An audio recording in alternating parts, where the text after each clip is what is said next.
Thank you.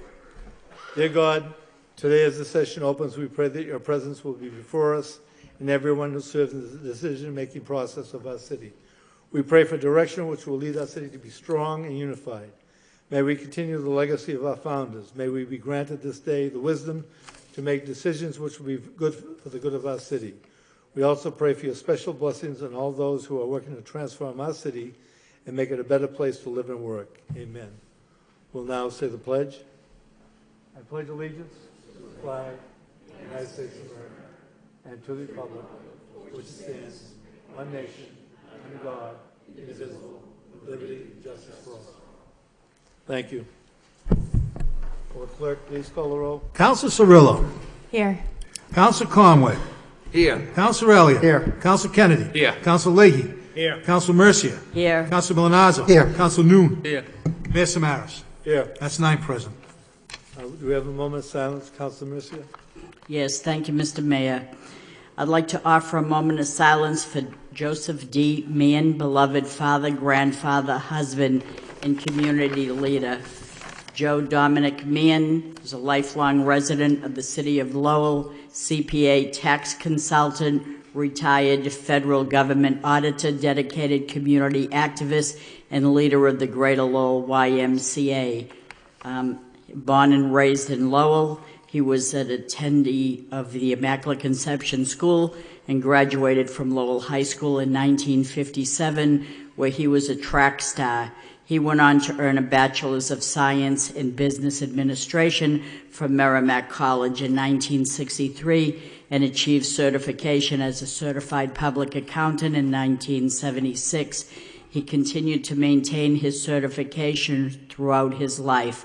Joe was employed by the Defense Contract Audit Agency, the DCAA, of the United States Department of Defense as a contract auditor for 35 years, providing audit and financial advisory services to the Department of Defense and federal entities responsible for acquisition and contract administration. After retiring from the DCAA, he worked as a master tax preparer at H&R Block for 17 years until 2018, and he continued to provide tax preparation and consultative services for many friends, colleagues, and family members. Mr. Meehan was active. He was an active contributor to several local philanthropic and community organizations. Closest to his heart was the Greater Lowell YMCA, where he was loyal and enthusiastic member for almost 70 years. Joe joined the Board of Trustees in 1990, served as a board chair from 1994 to 1997. His greatest joy was his family, and in addition to his wife Nancy, with whom he shared 49 wonderful, happy years of marriage. He is survived by his daughter Emily K. Meehan and his grandchildren Delaney and Joseph. He will be truly missed. And if I might add one more for Catherine Maynard, I'd like to offer a moment of silence in darkened chamber for Catherine M. Maynard, beloved wife of Jean Maynard, with whom she would have celebrated their 50th wedding anniversary this coming September. They made their home in Lowell, where she volunteered at the shelter and was a member of the board of directors of the Merrimack Valley Legal Services, as well as community teamwork. What her obituary does not say was that Kathy was an activist, always fighting for a good cause, always the leader, or that she made a wonderful neighbor, or that she was my neighbor and friend for over 32 years in the Lower Highlands section of the city. Together we campaigned and asked the city to let us have green space at Armory Park to keep the kids off the street and into a safe place to run and play. What her obituary didn't say was that Kathy, Joyce Geroni Johnson, and myself started the second neighborhood group in the city, second to Ann Dean Welcome's neighborhood group in Pawtucketville. Kathy was the president and chair of the Lowell Highland Neighborhood Group, and former Mayor Bobby Kennedy let us use his state rep's office at 16 Pine Street in Couple Square. The group got so big, we then moved our meetings to Notre Dame de Lourdes Church Hall on Smith Street. What the obituary doesn't say was that Kathy was a past member of the Commission on Disabilities for the City of Lowell. Kathy made things right in our neighborhood. She did fight City Hall, and she did win many times. She was inspiring, unique, and driven, and if you had a problem, she took you on your cause. She was a wonderful friend. In addition to her beloved husband, Gene, she is survived by her 2 sons, Timmy Maynard and Peter Maynard. We offer our condolence to her relatives and many friends.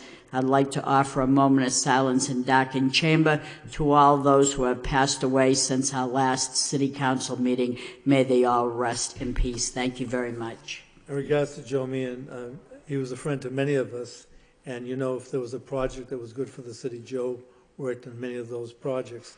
But I think a lot of people didn't realize that he also liked to write poetry and was quite the poet and was very successful at it.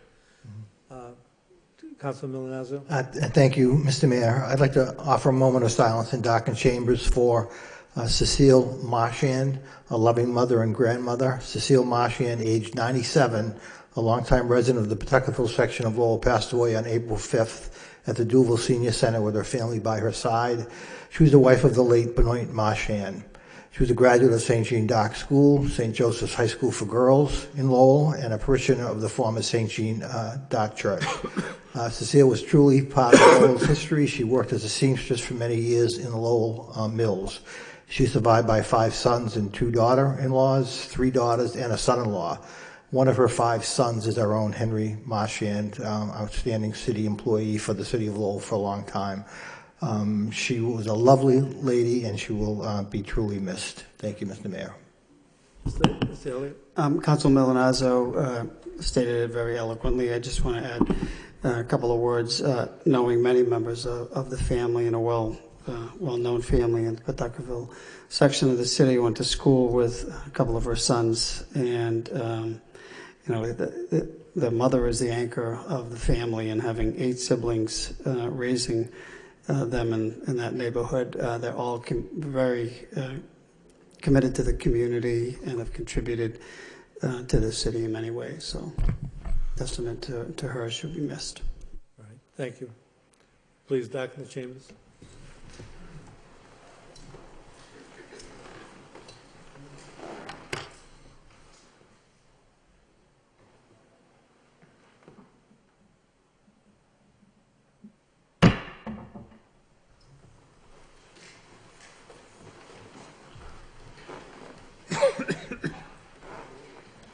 Thank you. First, under Mayor's business, we have a proclamation for the Festival of Learning. We've given out that proclamation to Dr. John Wooding, and I'd like to have Dr. John Wooding come up to talk about the Festival of Learning that we have upcoming end of this month, and also talk about Lowell as a learning city, hopefully to be accepted by UNESCO as one of actually the first and only learning city in the United States by UNESCO. Dr. Wooding? Thank you, Mr. Mayor. I've given lots of public speeches in thousands of classes, but I'm still intimidated when I come in here. I don't know why. It's scary, I guess. This is kind of an update. I came to you about a year ago. We've been working for the last year and a half on this notion of building a new frame around Lowell. Lowell is a city of learning, taking all the activities and the history of Lowell, riffing very much on what Pat Morgan said back in the 1970s about a classroom without walls, that Lowell would become a learning city. As a result of our activities, and particularly our relationship with folks in UNESCO and with Cork, Ireland, we're about to embark on our second, really our first formal Festival of Learning beginning on April 29th, where we're going to have an opening ceremony to engage folks with the idea of the City of Learning. And this is in part a desire to, as I said, put a frame around Lowell. I mean, Lowell still is very much the mill city, the city of the Industrial Revolution, the immigrant city, the creative economy city. All of those things, I think, fit under education and learning. And I spent 30 years as an educator, and I really understand that learning is actually about understanding, and learning can go on in a variety of venues from a variety of different activities. And the way we think about this is that the naming and the branding, if you like, of Lowell is more than simply saying this is a city of learning, because it always was. It is really saying that moving forward, the only real advantage that Lowell can gain from this is economic development, social development, cultural development, and ultimately I very much believe, and I'm sure most of you here do, that education is the key to a civilized democratic society, where people have the information and knowledge to think critically and with tolerance about what's going on in the world. So we're very excited about this project. I've talked to lots of you and lots of other people about it. I've never had a negative response to it. Again, we're not trying to supplant the original vision of Lowell. We're just adding to it and put a frame around it. And I just want to take a moment to show you a 2-minute video from Cork, Ireland, who has been helping us with this, because it explains a little bit why they have become so well known through becoming a learning city under UNESCO. I will add, because many of you will know, that we are no longer a member of UNESCO. The United States left in December. This is a speed bump for us in the sense that, yes, we can't get full recognition until we rejoin UNESCO, which we hope will happen within a year or so. Sudden changes in administration, possibly.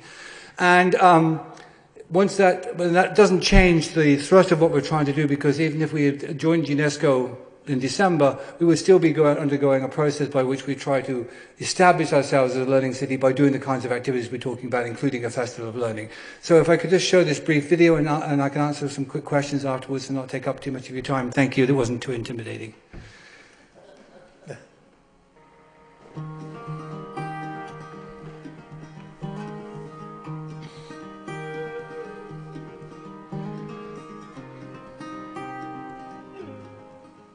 Community, accessibility, and celebration. If we take community first, we see our city as a learning community. From small local groups who make jewellery up to the higher education institutes, Cork is a community of learning manifested in the activities showcased in a week-long lifelong learning festival throughout the year. Each year, since 2004, many people have taken part in this festival from all sides of the communities within Cork. So you have people who may never have been involved in events before, now looking forward to taking part in some form of learning in the city. And that's what we like about it. There's also other types of communities for us. You have different groups within the city, like health groups, social welfare groups, education bodies, each a community themselves, but are more integrated now in the work they do under a learning city type of banner. Our second word would be accessibility. And we think it characterises our city where access to learning is available for all ages and all types of learning. Most recently, we had a memorandum of understanding signed between the three major education bodies and the City Council, where they endeavour to support access to education for all within the city. And that was a good milestone for us in identifying issues and having them supported by the education institutions and the City Council. A third word for us would be celebration. Maybe it's a word that's not seldom used in education, but we like to focus on celebration because we think, particularly when we have a festival, people need to celebrate what they have achieved throughout the year in their various organisations, be they the smallest community group to the largest. It affirms people, it gives them a sense of purpose, and that celebration also brings in they're part of a larger body, which is a learning city manifested in a festival every year.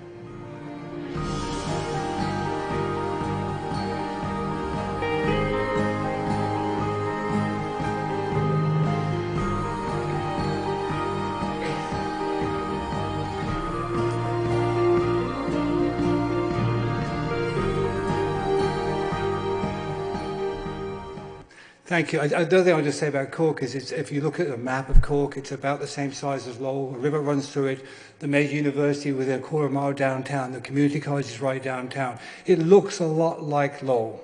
And so it's a good model for us to think about. They started this process, as you said, in 2004. It took them to 2014 and 15 to get over 600 events in their Festival of Learning, and then they got awarded the UNESCO Award of the Year, and they got awarded the biennial conference, which I mentioned to you before when I came here, of UNESCO Cities of Learning, and 750 people from 140 countries came to Cork for a week. I was there with them. It was a fabulous event, and of course put Cork on the map in international tourist trade as well as other factors. I would just add that Willie McCuffler there, who gave that little talk, is a lovely bloke. He does like his Guinness, though. I spent the weekend with him, and it's good. So thank you for your time. I appreciate it. John, could you give the date of the... Yes, we're kicking off the Festival of Learning on April 29th through May 5th. It will culminate in an Earth Day parade. It'll start with a celebration at the Richard and Nancy Donahue Arts Centre, the new one, which you will all be invited, I think. Yes. I think the Mayor's going to invite you. I'm coming too. And we've asked the Chancellor of the University, the President of the Middlesex Community College, the Superintendent of Parks, and the Interim Director of the Lowell School System to be there. And we will also have a discussion about the legacy of Pat Mogan. And food. Celeste Bernardo's here also from the National Park in support. She's tired. But the thing is, as John stated, we're going to celebrate too the life of Pat Mogan, because Pat Mogan saw Lowell as the educative city, the school without walls. And the one thing I think in Lowell, we've always embraced learning. But the thing is, if we get the UNESCO designation as a city of learning, what we're saying is that we support education for everyone. That's the purpose of it. And what this does, it ensures that we eliminate poverty, we eliminate prejudice, and we create opportunities for all. And I want to thank John and Celeste for really supporting this program, because if we get that designation, it puts Lowell on a different level, I believe. John, thank you for... Thank you for your time, everybody. Thank you. All right, next we have, based on a motion made by John Leahy, Councilor Leahy, for Robert Merrill. We have a citation for Robert.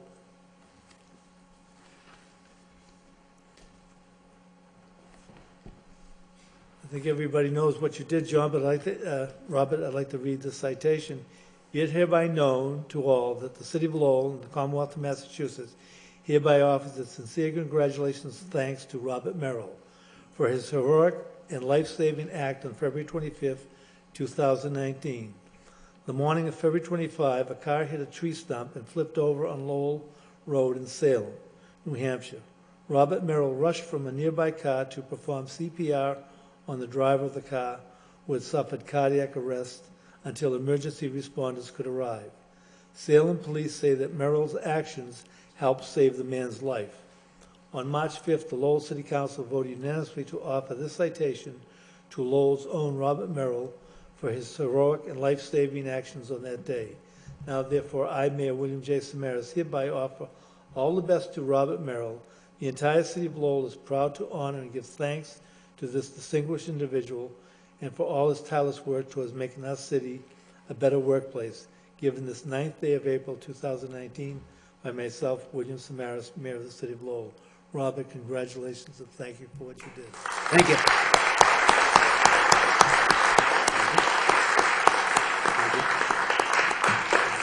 Thank you.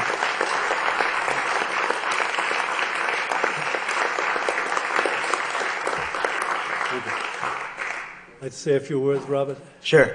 I just want to thank every one of you guys. I want to thank you, Mr. Mayor, for allowing this to happen. Thank you, Councilor Leahy, for making that motion. I'm truly humbled and grateful for this opportunity, because it doesn't come often. Because I am autistic, and I say really, it means a lot to me. And everybody's like, oh, he says autistic people, it really doesn't matter, but it does matter, because I say you don't see many autistic people, doing things in the community like I do. It's like I actually kind of like work behind the scenes, and it's like I still ran for city council many times, but one of these days I'll get it. But I said, remember, June 3rd comes quick, so I'll be voting with you guys. I'll be teaming up and hopefully working with you guys in the future. But this right here is an opportunity and a great experience to actually be getting a certificate from the city mayor and and Council Leahy and, Rita Mercier and the rest of you guys. I appreciate it, and I can't thank you enough for this opportunity. Thank you. I have the certificate. I would like to have a photo op if you come up.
Thank you, Robert. Next, we have the minutes of the Neighborhood Subcommittee meeting, Joint Zoning Subcommittee on April 1st, and the City Council meeting of April 2nd for acceptance. I need a motion to accept the place in files by Councilor Elliott, second by Councilor Conway. All right, next we have, too early for the hearing.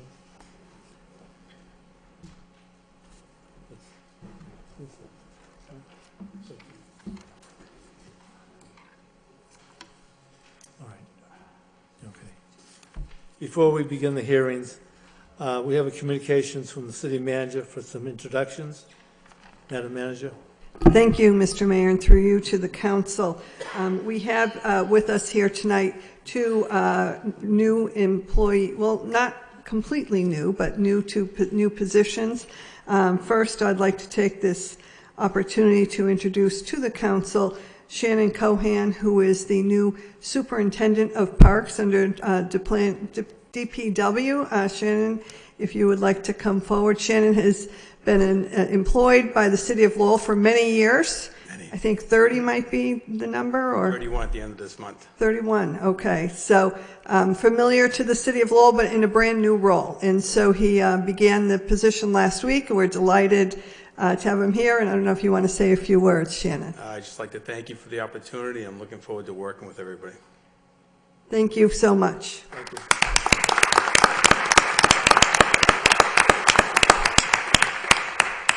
Mr. Leahy. I just want to say a couple words. I've known Shannon for a long time. He's going to do a great job. We wanted him to come and give a presentation tonight, but we'll leave that for another time.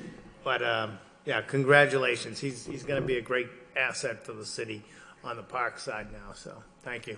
Councilor Mercy. Thank you, Mr. Mayor. Thank you, Madam Manager. And I just want to say, I go back so many, many years, and I go back with his father, Dick Cohen, who worked for the city for many years. And then when he retired, he had a uniform on, and he worked for the National Historical Park Services. So he was quite a man. And so if you're anything like your father, you're a great guy. So thank you and welcome to this position.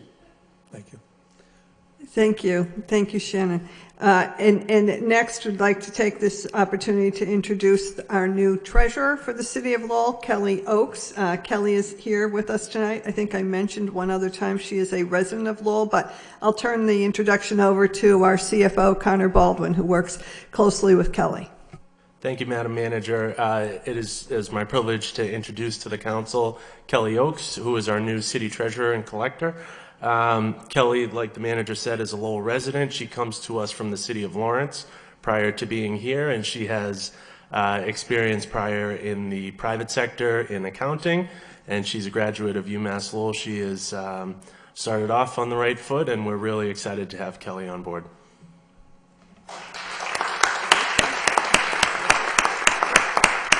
Would you like to say a few words, Kelly? No, I'm thankful also to have this opportunity to work in my hometown, so I'm happy to be here. I've been here 2 months now, so things are going really well. Everybody's been very welcoming, so yeah, it's all good. Well, thank you and welcome. Thank you very much. Thank you.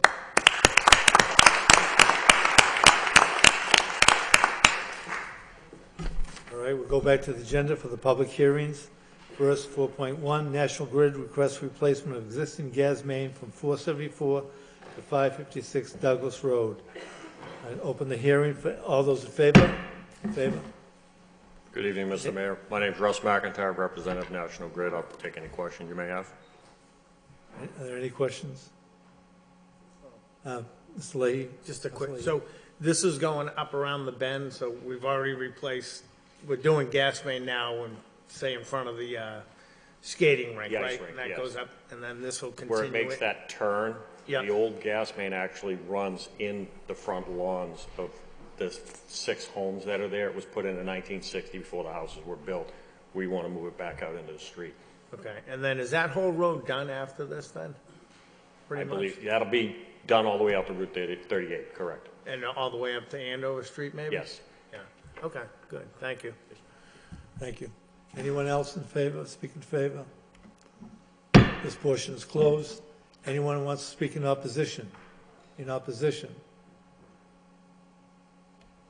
This portion is closed. Thank you. I need a motion to refer it to the wire inspector for report and recommendation by So Councilor moved. Kennedy, second by Councilor Mercia. Next, National Grid requests replacement of existing gas main with new plastic pipe along Greendale Avenue to service existing customers. I want to open the hearing for those in favor. Favor? Sir? Managing the project, if anyone has any questions. Your name, please. then. Jeff LaConte. Any questions?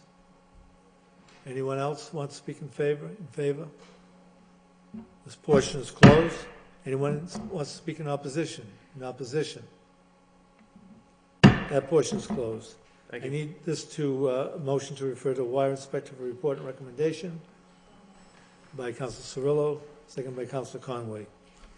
Next, we have, by National Grid, request installation of underground electric conduit for lighting on Aiken Street Bridge. So, open hearing. Anybody want to speak in favor? In favor? Well, my name is Paulo Sattler. I'm an engineer for National Grid at the electrical department, and if anybody has any questions, I'm here to answer them. I don't really know how this works, but, so are you planning on keeping? Wait a minute, hold those it, just Just come up. come up to the mic. Should I ask him, or? Are you in opposition? Are you going to speak? Well, at first I have questions.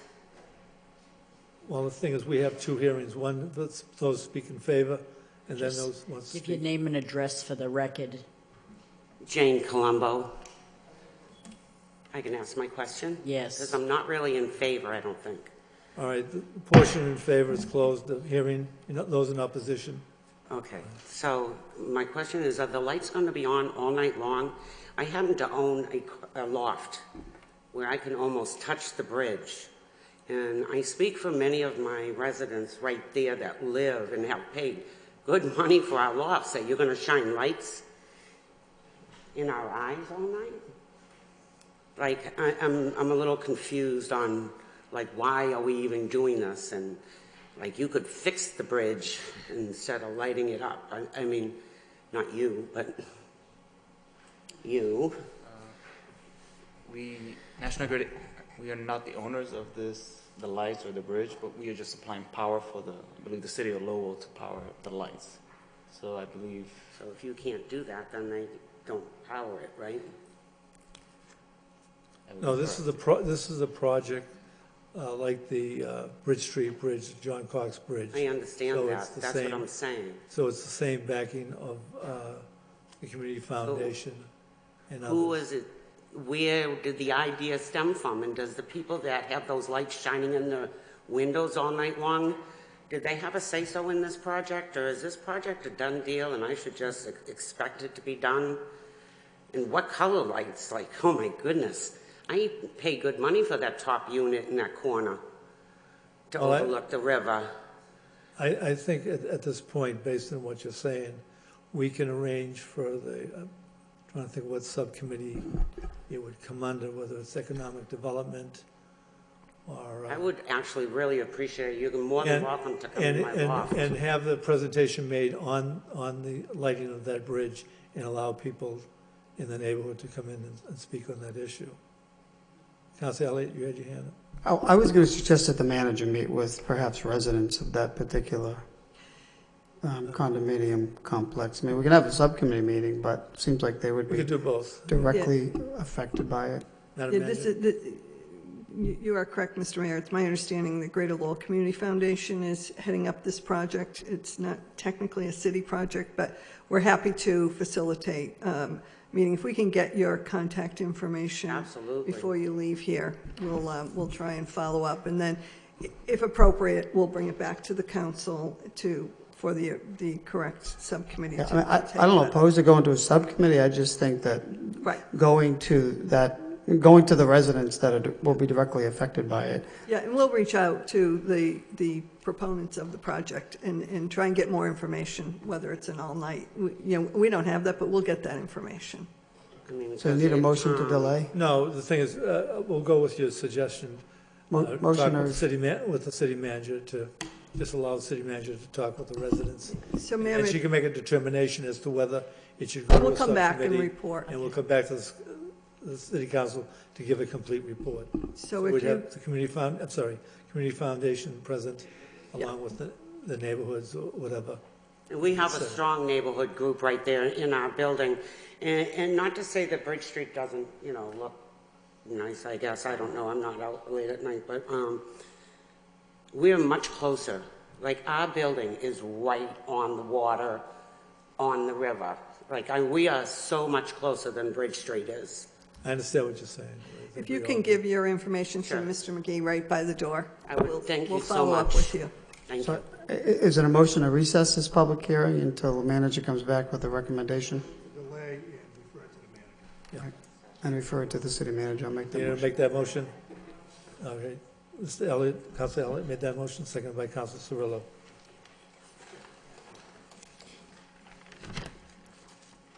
Okay, next we go to motion responses.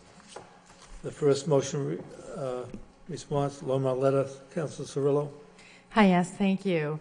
This is such fantastic news. This was a great motion response for our residents that were in the flood zone, that were paying flood insurance, that no longer need to. So could I have the maker of the response here to talk about it? Yes. Thank you. We have with us Mike Stewart from Wastewater. I think Mike is prepared to address it. Mark Young is unavailable, but Mike is here to Thank you. answer any questions. Thank you. Thank you, Councilor Manager. Yes, it is good news. We received the letter of map revision from FEMA. The city did. I want to say it was in January. And the effective date of the flood plain revisions is May 9th. May 9th, next month. It's been a long time coming. It was a lot of work and a lot of support from a lot of people, including this council. Many of you have been steadfast supporters of the work we've been doing with this flood protection system. Most recently, a $6 million upgrade to the West Street pump station. That work was completed last year. FEMA signed off on the improvements and issued the flood map revision effective May 9th. Thank you so much for all that you've done. Thank you. Councilor Elliott. This is a day that the residents in this particular section of the city haven't. Well, it's actually there's quite large swaths of land and homes. Before you sit down, how many homes were affected by this? Because this goes back to 2007 during the second flood. That the Army Corps came in and said you got to get that pump station working, and the council voted to invest. And this is the result, that people living in that neighborhood will not have to pay exorbitant, in my opinion, flood insurance now that we have this apparatus or construction in place. How many homes? I can see let's go from Beaver Brook all the way down to Bridge Street. Yeah, 174 properties in Centerville. So 174 property owners will get letters saying that they should contact their insurance agent or insurance company to let them know they're no longer in the floodplain. Correct. And that they can, they will not have to pay. If I can remember from the folks that came a decade or so ago, it was $1,000 or more every year, $2,000. Yeah. $2,000 Right. on top of their regular property insurance. So this is good news for the people in the city that have to pay for that. Yes. Okay. Thank you. Councilor Cirillo?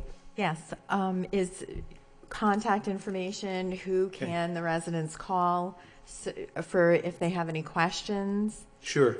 I'll give you my phone number. My office number is 978-674-1606. They're always welcome to call the director. Mark Young is always available. He's fielded many calls about this project. But at this point, I'm familiar with the map, and we put together a website. The GIS department here in Lowell put together a website. It's floodmap/lowellma.gov, and I could sort of help them navigate through the map, and they can zoom in right on their property, and they can see the before and after of where the floodplain was and where it is as of May 9th. This will be very helpful. Thank you. Yep. Madam Manager? Just quickly, in the communication, there is a note to residents not to cancel their insurance until they contact their lender, just to communicate to the lender. It was likely a requirement of the lender, so let them know about this in the date, but make sure the lender's in the loop. Yeah, that's good. Good point, Manager. As a matter of fact, FEMA encourages the property owners to consider continuing insurance. It would be at a much lower rate, but at this point, as of May 9th, it would be up to the property owner as opposed to being compelled to purchase the insurance. Okay, Councilor Leahy?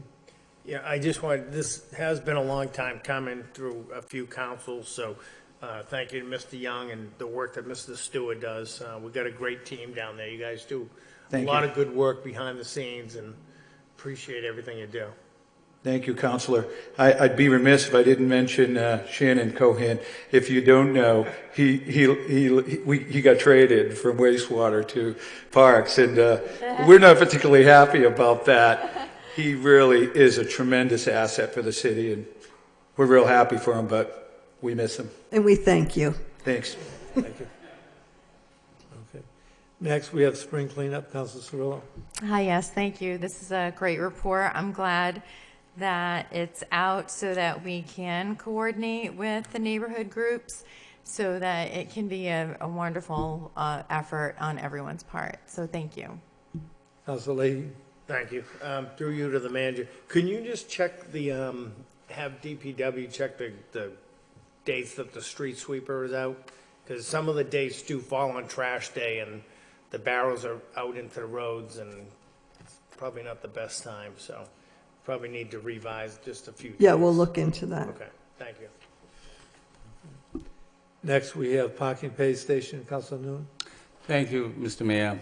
Thank you, Madam Managers and the parking director for putting together this report. It was surprised to see that, the new maintenance proposal just started this fall of last year, and then the report indicated that 65 out of 186 machines being down and was showing daily issue. That is not good. But I am glad, though, that the new maintenance proposal, that up in the fall of last year. Could I have Mr. Marks, could he speak to the new maintenance proposal and what he hoped to get from this going forward? Yeah, good evening. Thank you for having me. I was glad to prepare the response. To put the numbers a little bit more in perspective, it is a fluctuating number that changes during the day. It's like if you're imagining it more like a vending machine, and everybody most likely has been at a vending machine somewhere and had to knock it to make the coin go down. So it's as simple as that as to something more of gravity like batteries. What we hope to do is that when we looked at it, it was really often that our technician, we have a full-time technician whose job is solely to repair the pay stations. And he's doing a fantastic job, but I think he was often very reactive and was just like in the emergency mode and had to go from one corner to the other. And we wanted to find a way to say, let's put a break to that with a clean cut where we can say, let's get ahead of the curve. Let's be a little bit more preventative, have a better parts inventory, have a better plan, perform more routine maintenance as suggested by the manufacturer of the machines in hope that that's changed. And so what we started to do is divide the pay stations in where they're located in zones. So we have 15 zones just for them. So each zone has about 14 to 16 machines in them that are on a rotation to be have routine maintenance performed on every 12 weeks. So it's like simple cleaning. We upgraded the van that the technician is using to have a power inverter in it so he can actually use machines that he needs. We're in the process of installing an air compressor in it because it's better to use that. It has more power than those canned airs that were used in the past. Also saves money in the long term. And so it's a moving mechanical machine. There's always something that's happening, but we were able to, by being on top of it more, increase the number that we have. The current number still shows about 15 machines as an error. It shows the node validator error, and all of us, I think, have been in front of the machines trying to pay with a bill, and it just didn't take it. It's a very sensitive, touchy thing. They're very expensive to replace, so we made the decision to remove them, to say as long as we have one to the left, one to the right that accept the bill, we're completely okay having one machine that only accepts credit cards and coin, and to save the parkers or the customers frustration of trying to pay with them. We are working with Metric in the UK to actually give us a software file to remove them from showing an error message, which we hope to have done soon. So we're doing pretty good and better. In conjunction with that, we have set a system in place where all the, like what your motion actually requested, where all the enforcement officers, when they're in an area, just simply touch the green button to see if the machine shows an error, if it shows out of service, and to have a system in place where we communicate quick. We're working with MIS to implement a work order system, which hopefully comes by the end of this month or next month, which we will use in the parking department to actually, each enforcement officer will have that on their iPhone as an app to be able, when they have an error, to actually put it right in, which will go straight to the technician, which gives him the marching orders to come and repair. So as you indicated that the technician really rely on the enforcement officer. Right now, as is the enforcement officer going out there, he or she, you expect he or she to report back to the office or to the technician. You don't have a system of touch screen iPad yet, do you? We don't have that yet, but what we started to do in November, and we keep, I would say 95% every day, I'm very stubborn about that. So when I come into the office in the mornings, we are downloading the system status from the Metric system, back office, put it in a spreadsheet. It's actually in the presentation that we have later is like a little screenshot of that. That gives us an AM report. So it's a spreadsheet we created that pulls alerts, alarms, warnings from each machine, and then gives us a list with the machines or the pay stations that actually need to be worked on. That's what we start with in the morning. In most cases, since we put more effort on it, the technician starts now at 6 o'clock in the morning. So by 8 o'clock, he already has been able to go through that list one time. And so that's why our rate is so much better now. We do the same during the day one more time. Usually I do it at like 3 or 4 p.m. So I actually know before the end of the day what machines need to be worked on. The majority of mistakes that we find, the majority of malfunctions that we find are related to power supply. So the batteries that were in there, were some of them were 5-6 years old. They usually have a lifetime of 3 years. They were in the past very expensive. We were fortunate to find better sources where we eliminated about 50% of the cost for them. And so we invested in new batteries, invested in new chargers, so that we have now about 20-30 batteries always on trickle chargers. So they're maintained so that when a machine shows low power, before it even turns off, we go and replace a battery, which has made a big difference. And so it's a lot, the way that I explain it to the staff is that I said, it's like your car. If you do an oil change, if you have an older car and you do an oil change every 6 months, every nine months, you'll be fine because you observe other things too. And that's what we're trying to do with the pay station as well. So you indicated the majority of the problem is the power supply, and how many of those power supply has been replaced or repaired? By buying new batteries. So we had, in the beginning, we had 186 space stations on the street. The first analysis showed that we had about a good 20 machines that did less than $1,000 in revenue in a year. Some of them less than $600. And so I decided, if this machine only makes less than $600, we really don't need it on the street as long as we have others there. So we were able to take them down, salvage some of the parts, reconfigure everything, now have only 175 machines on the street, out of which we have more working parts, more repaired machines on the street. Only 2 are hardwired, so the 2 machines in the early junior garage are hardwired into the power supply. All the others are solar powered. And so in the winter time, that's a challenge because everybody who has like anything that's battery operated, like your car as well, in the winter time, that's when battery failures happen the most. So it's important that the snow gets put off, get removed from the top of the machines because that's where the solar panel is. And to just keep an eye on exchanging those batteries more often. And by keeping them on trickle chargers, we maintain a more accurate charge throughout the time, which helps them to have a longer life cycle. Thank you for the answer, and thanks for the report. Councilman Mercia. Thank you, Mr. Mayor. Through you to Toby, thank you so much for taking the time to call me and trying to straighten out people that were ticketed going to Mass. And we didn't realize, but if they park at the John Street garage, they will get their ticket validated to go to Mass. That is such a remarkable thing. People shouldn't be penalized for going to the Mass of their choice, which happens to be downtown, the Shrine. People love to go to that service, so thank you for offering that complimentary parking for the people. Thank you so much. Okay. Thank you. Next, we have informational parking program updates. Madam Manager. Yes, thank you. And again, the parking director, Toby Marks, has prepared a presentation. Information regarding some of the changes that he's embarking on and recommending.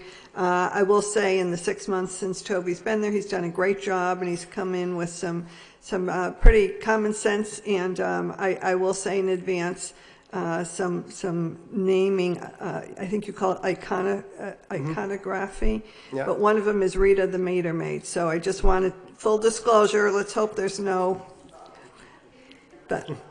Oh, thanks. All council members, thank you for giving me the opportunity to be here. And it's actually this 6 month, today is my 6 month finishing. So I started October 9th. Today is April 9th, I think. So that's great. And I thought it was time to give you an update because there was a lot that we've worked on and identified together with the team to try to make better. I have a little presentation. We can do this very quick. Feel free if you have any questions in between to stop me, and I will try my best to answer it to you. Beginning, really, let's see, is it working? Is it working? Okay. Okay, so it's not working, but. There we go. So we already give a little bit of a report on the pay station maintenance. Basically, when I started, I analyzed together with Ann Scanlon, the business manager, what's really happening on the on-street system. We have about 1,700 spaces on the street. We had 186 space stations. We moved and removed some to better locations, and I think we're going to continue to do that a little bit because I think as the flow from parkers changes, where they're going, how long they're staying, I think we can adjust to that and make it more convenient for our customers. We also identified what revenue is actually created where. And that was a very interesting thing. When we thought all like Merrimack Street or Arkin Drive, where it's so busy, has the high, or Father Morissette would have the high performing spaces where it's actually not so. Our most performing, best revenue creating spaces are on Marston Road, right next to the early garage, which is probably in relation to the health center being right there, the RMV, and so we get a lot of turnover there. And that will help us, I think, moving forward to really see what do we need to do, how we can make the system better. We have seen a tremendous increase in the use of our passport parking app. So we are currently almost at 100,000 transactions for this fiscal year alone. Our goal was 42,000. So that's an incredible increase, which is great because it makes it easier for people when they're in the rain, when they're outside, to use and pay for parking. We implemented the preventative maintenance protocol to try to make the upgrade better. We have steadily maintained an 88 to 90% upgrade over the last couple of weeks, which is great because that means about 165 out of 175 machines are working. That does not mean that they're not breaking down during the day, like the vending machine. That doesn't mean that there's an error, but we are on it and reacting fairly quick. We also installed new signage. So we installed new signage in the display of each machine that is much more straightforward, more informative, to give people instructions on how to use the machine. And we are entertaining the idea of putting different languages on that in certain areas right now, like around the health center, because we feel we have more Spanish, more Khmer speaking customers, and that would be very helpful. We also are introducing new reps around, sorry, I dropped everything. Reps around the pay stations that will, they're in your package, that will inform customers actually how they can use the machine, what payments are accepted, what zone they're in, if they want to use the passport app. Also gives them information about snow bans, where to go in the wintertime to get information, which we feel will make it much easier and convenient for our parkers. Are we still on that one? Okay. We were able to upgrade existing charging stations in garages and install new ones. So we were just finishing installing another 2-port machine in the Joe Downs garage. We put a new one into the early garage. We now have 10 charge point electric vehicle charging stations. We have a new one in the Leo Roy garage. So it's great to offer that, and they're getting a lot of utilization. So out of our portfolio, just since installation, the one on Market Street is already getting almost 12% of our overall utilization, which is great.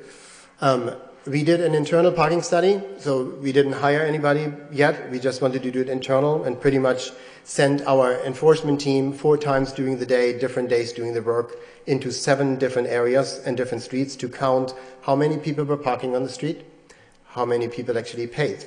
And we were able to identify a very interesting trend that the more you were closer in the core of downtown around Merrimack Street, the more compliance you had, so people that actually paid for parking. The more you left that area, the lower the compliance would be. So at times on Appleton Street, for example, it was 0% or 5%, where on Merrimack Street it was constantly 85 to 90%, where if you would go up on Merrimack Street more towards the University Crossing, it would go down as further you go away, which I think is a direct result of enforcement not being as present in those areas, and which is something that we can change. We upgraded the web presence on lowellma.gov, so we upgraded the information to be more precise with what's actually going on. We brought all parking-related applications online. People can now fill their residential parking permit online, send it in, email it in, or bring it to the office. All efforts to just make it more convenient and have more accurate information on the web page. We are working on the enforcement team. My goal here is to make it more neighborly, make it more friendly, and take a little bit, maybe even the stigma of law enforcement away from it, so that we are more approachable and that we can change that image as that we are out to get people, because that's really not the goal. The goal is to get people to pay for parking and be compliant. And I think if we do that right, if we have a lot of grace and forgiveness, I think we can do that. We'll make mistakes, and if you know me a little bit, I'm not afraid to pick up the phone and call somebody and apologize when we made a mistake. And I think that's what we need to do if we want to get the trust from our residents. And so I think that's good. We're investing right now into a new enforcement software, which we hope to implement in June. It's done by the same provider that has our mobile pay-by-phone app, Passport, which will make it really better for us, more accurate. So the devices that we currently use are very outdated, almost they're at their end life by the end of June. These new devices have scanners in them. They can scan the inspection sticker from the RMV to get the accurate vehicle information, so no more mistakes can be made by typing it in. And it also makes it easier for a resident to appeal the ticket. Once the system is implemented, within 2.5 seconds of the violation being issued, they're able to go online and file an appeal if they think the ticket was, if they are their opinion that the ticket was given unjust. They will see pictures uploaded right there in that system, which hopefully will make that process much easier for customers and for us, and prevent wrongful given tickets, and makes it easier for people to appeal it and to get it back. Can I just ask a quick question? Sure. So sometimes you have somebody coming right back to the car, and they happen to be getting a ticket, and the answer always is, I just punched it in. So is there a way for, say, someone's getting a ticket and they happen to be right there, once it's punched in, is there a way to erase it, or it's done when it goes? So that's a great question. There's a way to erase it, but that practice was eliminated a couple of years ago to prevent enforcement officers to have that opportunity to void the ticket right there. And so what we usually do in those cases, that ticket doesn't even make it back in the system. We consider that a void. So that's what the officers brings to the business manager, and she will dismiss them right there the next day when they're available in the system. With the new system, we don't have to wait 24 hours. With the new system, it can be done right there on the second, on the spot. We had in the past, again related to the pay stations, a lot of connectivity issues because they were still on a 3G network, which was sometimes very hard to keep real time. The new system, we have 200 new modems, 200 new SIM cards, and like ready to go in the office. We're just waiting for the company to send us the right configuration file to install them. Then we are all on 4G. And I know we're heading to 5G, but we're not there yet, which will make the real-time connectivity much better and should prevent a lot of those tickets, and also should prevent a lot of citations that are issued like just 2 minutes after somebody paid. That happens often, just because simply the handheld from the enforcement office doesn't have the information yet. And that's something those ones we don't even let that go to an appeal. That's been taken care of right away, which is a good thing, I think. Sure, thank you. We also, we got 3 new vehicles, all hybrids, Chevy Volts, which are great. We are putting a little bit different take on the outside of them. So I thought, again, in our effort to be a little bit more friendly and more welcoming, we, instead of putting we have the city crest on them on all sides, but in addition, we're putting a couple different words on it. You can't see it here, but it's in your package. Just to be a little bit more fun and lighthearted about it, and I think that will go a long way to build trust with residents. We are in the process also, once Passport is fully implemented, to have all parking-related permits available to be applied for and renewed online, and also be paid for online. So the system will be that if you have a residential sticker, you can fill it out completely online, upload all your information, then come to the parking office to pick up your decal.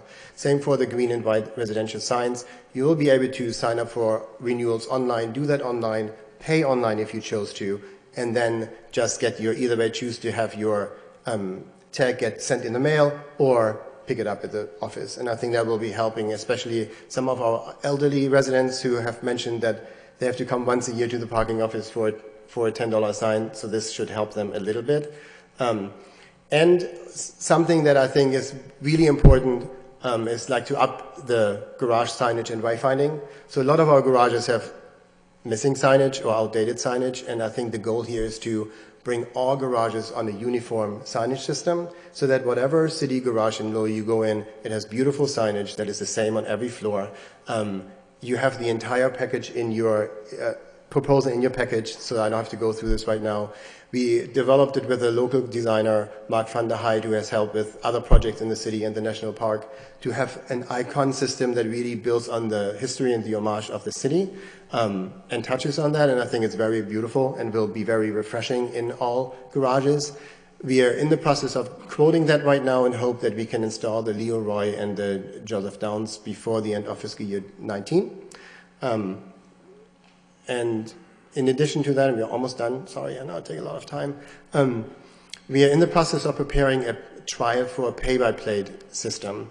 Currently, the city of Lowell for the on-street parking uses pay by space. So you park your car, you put your space number in the kiosk, and then you're good. Pay by plate is the innovative system for the future, where you pay with your license plate rather with your space number. I think in Lowell that would make a lot of sense because we have, especially in the winter time, we have a lot of struggle with snow removal on sidewalks because of poles and infrastructure. A pay-by-plate system could eliminate all that. So you would be able to have different zones within the city where you just simply park in the L's and T's like it is right now, and you punch in instead of punching your space number, you punch in your license plate number.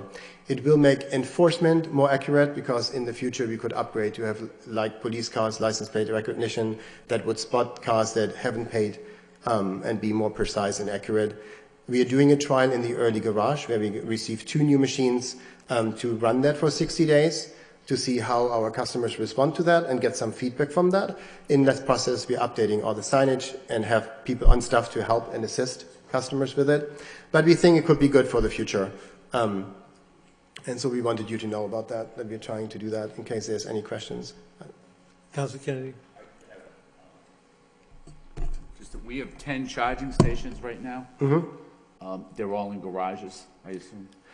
They're currently all in garages except the one in front of UTEC, and we just in the process of upgrading the garage in the charging station in the early garage that was located behind the gate. We actually moved it in front of the gate, right next to the RMV drive test spots, so that it's more easily accessible and you don't have to go in the garage.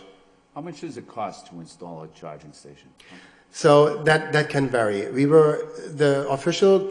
The list price for these machines is about $9,000. The upgraded ones that we got a very special deal last year that Nick Nevin, the former parking director, much easier word for me to say, was able to secure, where we paid $3,000 per charging station. We currently make that available for free, except that customer have to pay for parking. So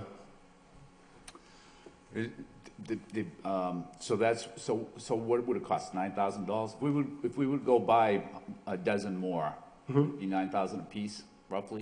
And it depends, but I got some interesting news. So we actually did a site visit last Friday with Voltrek, which is a consulting company that works mainly with National Grid and other companies. Because together with Kathleen Moses, our energy manager, we have identified a National Grid grant that would actually enable us to install more charging stations.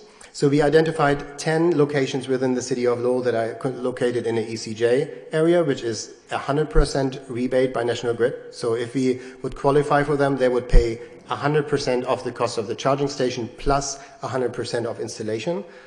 And that would be for how many additional charging stations? So we looked at 10 locations that we would like to have. Some of them are more challenging than others. I'm expecting the report. I don't have the exact number, but we're looking at least 10 to 12. Do you know how many electric vehicles we have in the city? When we get the excise tax, is there a way to get that number, or would that be really difficult to find out? Yeah, we'll look into that. I don't think that they're identified that way, but we will check with Sue LeMay. Okay. If there isn't, there's no other way to find out really how many there are. I mean, I suppose it doesn't, I mean, you don't have to be in the city, but it would just be interesting to see how many people have electric cars in the city right now. Yeah, I think that's a great idea. And I think what I've learned from the site visit with Voltrek last weekend is that in the city of Boston, any new parking structure that's built is required to have almost 25% of electric vehicle parking. So that's a lot. Okay. So if you get that grant, when will you find out if you get that? When will you know? Hopefully within the next couple of weeks. Okay. So if you do get it, or I guess even if you don't get it, can you let the council know? Oh, yeah. Okay. All right, good. Yeah, I think that would be great news. Yeah. So good luck. Thank you. Okay.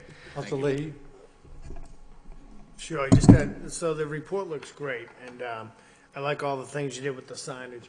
One question that always comes up, is there any way you can work on trying to get the students to park on the upper levels during the school year? So if that's something you could look into, that's probably the biggest complaint I hear, you know? Yeah. Any sort of discount, any type of, something you could come up with trying to free up the spaces down below and have them go more towards the upper decks. I think we have a lot of opportunity in general to look at our overall system on street and off street to get more flexibility to it without necessarily having to talk about fees for it for now, maybe next year. But I think that we have a lot of opportunity to look at that, things like that, ideas that we have. But those ideas would also have to be paired with good enforcement so that we actually can then enforce it within the garages, which we usually don't do. Yeah, okay. Thank you. All set. Next, construction project updates, Madam Manager. Oh, I'm sorry, Councilor Cirillo. I apologize. I didn't know that Toby was done. So I just wanted to say the update is fantastic, Toby, and thank you so much for all of your hard work.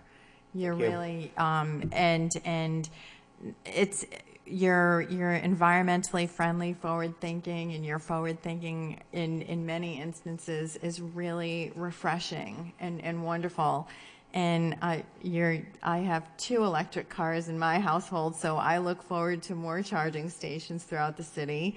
And I just really wanted to say thank you. You're doing a great job. Thank you, I appreciate it. And just if I might, half of it I wouldn't have been able to do if Nick Nevin wouldn't have prepared the way so great. So I think that's important to acknowledge. And it's a great team down there too. So thanks. Thank you. Councilor Milano. Thank you. Just a quick question, and Toby, it was a very good report, and thank you for the update. When there's an event at the Saugus Arena and the parking, and I've seen it $10 park at the public garage, does that revenue come to the city or does that go to the university? That's the city revenue. City revenue, okay. And we're revisiting the amounts depending on the event. Okay. Thank you. Thank you, Toby. Thanks. All set. All right, next, construction project update, Madam Manager. Thank you. There is an update in a report in advising the council as to the status of the various construction projects that are either 100% design, soon to be underway, or giving you a better idea of when we can expect these projects to come online. We have both Natasha Vance, the traffic engineer, as well as city engineer Christine Clancy here. Mr. Mayor, if you want, they can give you a brief overview of all of these projects so the public at home can know when they're coming online, if that's the wish.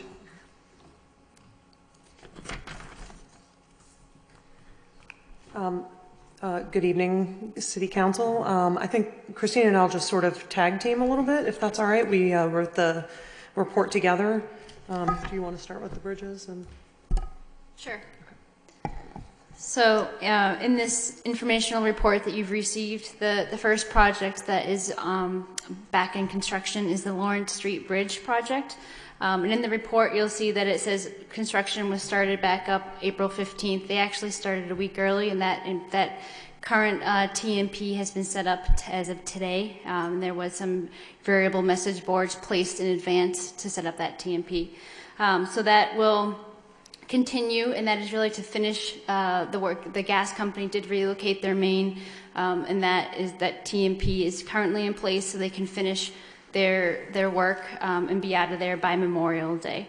There's also there is one closure where there'll be a 24-hour closure. We're coordinating with the contractor to finalize that date and then to notify the community. That is tentatively scheduled for April 24th, but we'll inform the community when that will be in place. And then the next project on our list is the Market Street Bridge. And the Market Street Bridge, that's a Mass DOT project. And that is also where they stopped work over the winter. They are just coming back on board and also finishing that before Memorial Day. So we'll have that open. Right now it's been closed for a long duration. So that will be open up again at the hopefully end of April or early May, but the project will be over by the end of May. And then next we have the Tiger Bridges, where we have the 5 bridges going throughout the city. And so the first on that is the Merrimack Street over Merrimack Canal Bridge. That is essentially complete. There's some punch list work, but that bridge, the first of the 5 bridges, has been completed. Next, we have the Merrimack Street over Western Bridge. That's currently underway. There is a traffic management plan in place where there's a lane shift that will continue for 8 months, and so bridge completion is anticipated by this October. They will have to maintain traffic through that work zone. The next is the Pawtucket Street over Northern Canal, and this is currently closed to vehicular traffic. There are students that are pedestrians that can access and cross over that bridge. There will be a closure from Aiken Street to University Ave along Father Morissette Boulevard on April 25th. And that will be from 6 p.m. to 6 a.m. And that will be for the steel erection of the bridge. And that will, that's right now the only closure that we have other than the current TMP for that bridge. And then so the completion of that date for that bridge is November 2020. And there will be a detour in place for that.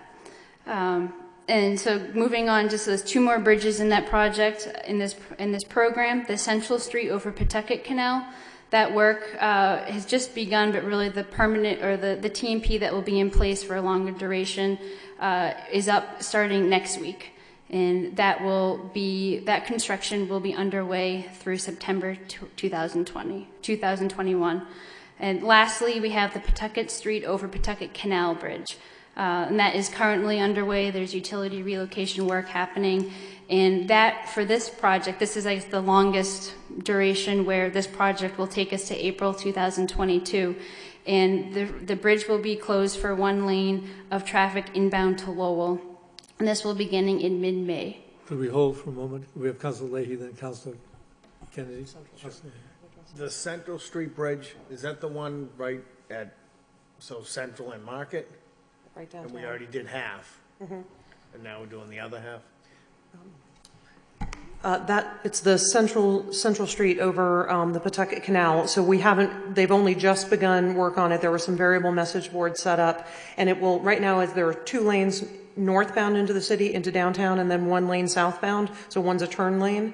And so what's going to happen is there will only be 2 lanes on the bridge, 1 inbound and 1 outbound. So, and that will be the case for the entire length of construction, which is 30 months. We did look at evaluating completely closing the bridge and unfortunately that was like a 12-month time frame, and it didn't seem feasible to close the bridge for that long. Instead, it'll be restricted to 1 lane in and out. So, and I know you had a question about that. I was just going to ask, why is it taking so long? Well, I mean, it's a complex project, and basically the way that, so throughout the length of the project, those 2 lanes will shift. So basically they shift 2 lanes over, they build the outside part of the bridge. Then they shift lanes to the 2 outside and they build the middle part of the bridge. And then they shift both lanes over and they build the outside of the bridge. And it just, because they're having to build it in. We already built half of that though. Wasn't that shut down a couple of years ago?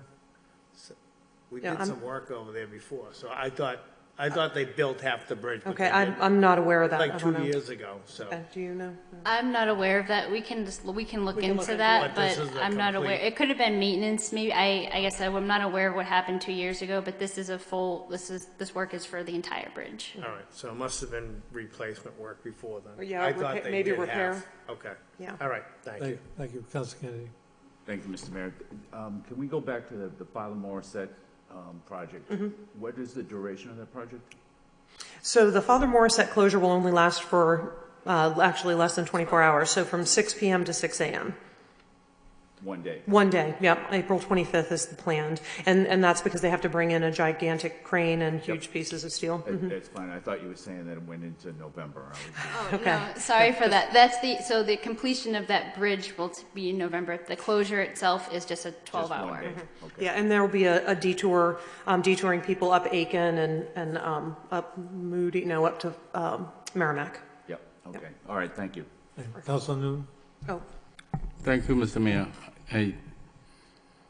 Of all the Tiger Bridge, I know Chairman Elliott addressed the Central Street over Pawtucket Canal. Of all the Tiger Bridge, this is one that is going to create nightmare for the city in terms of traffic,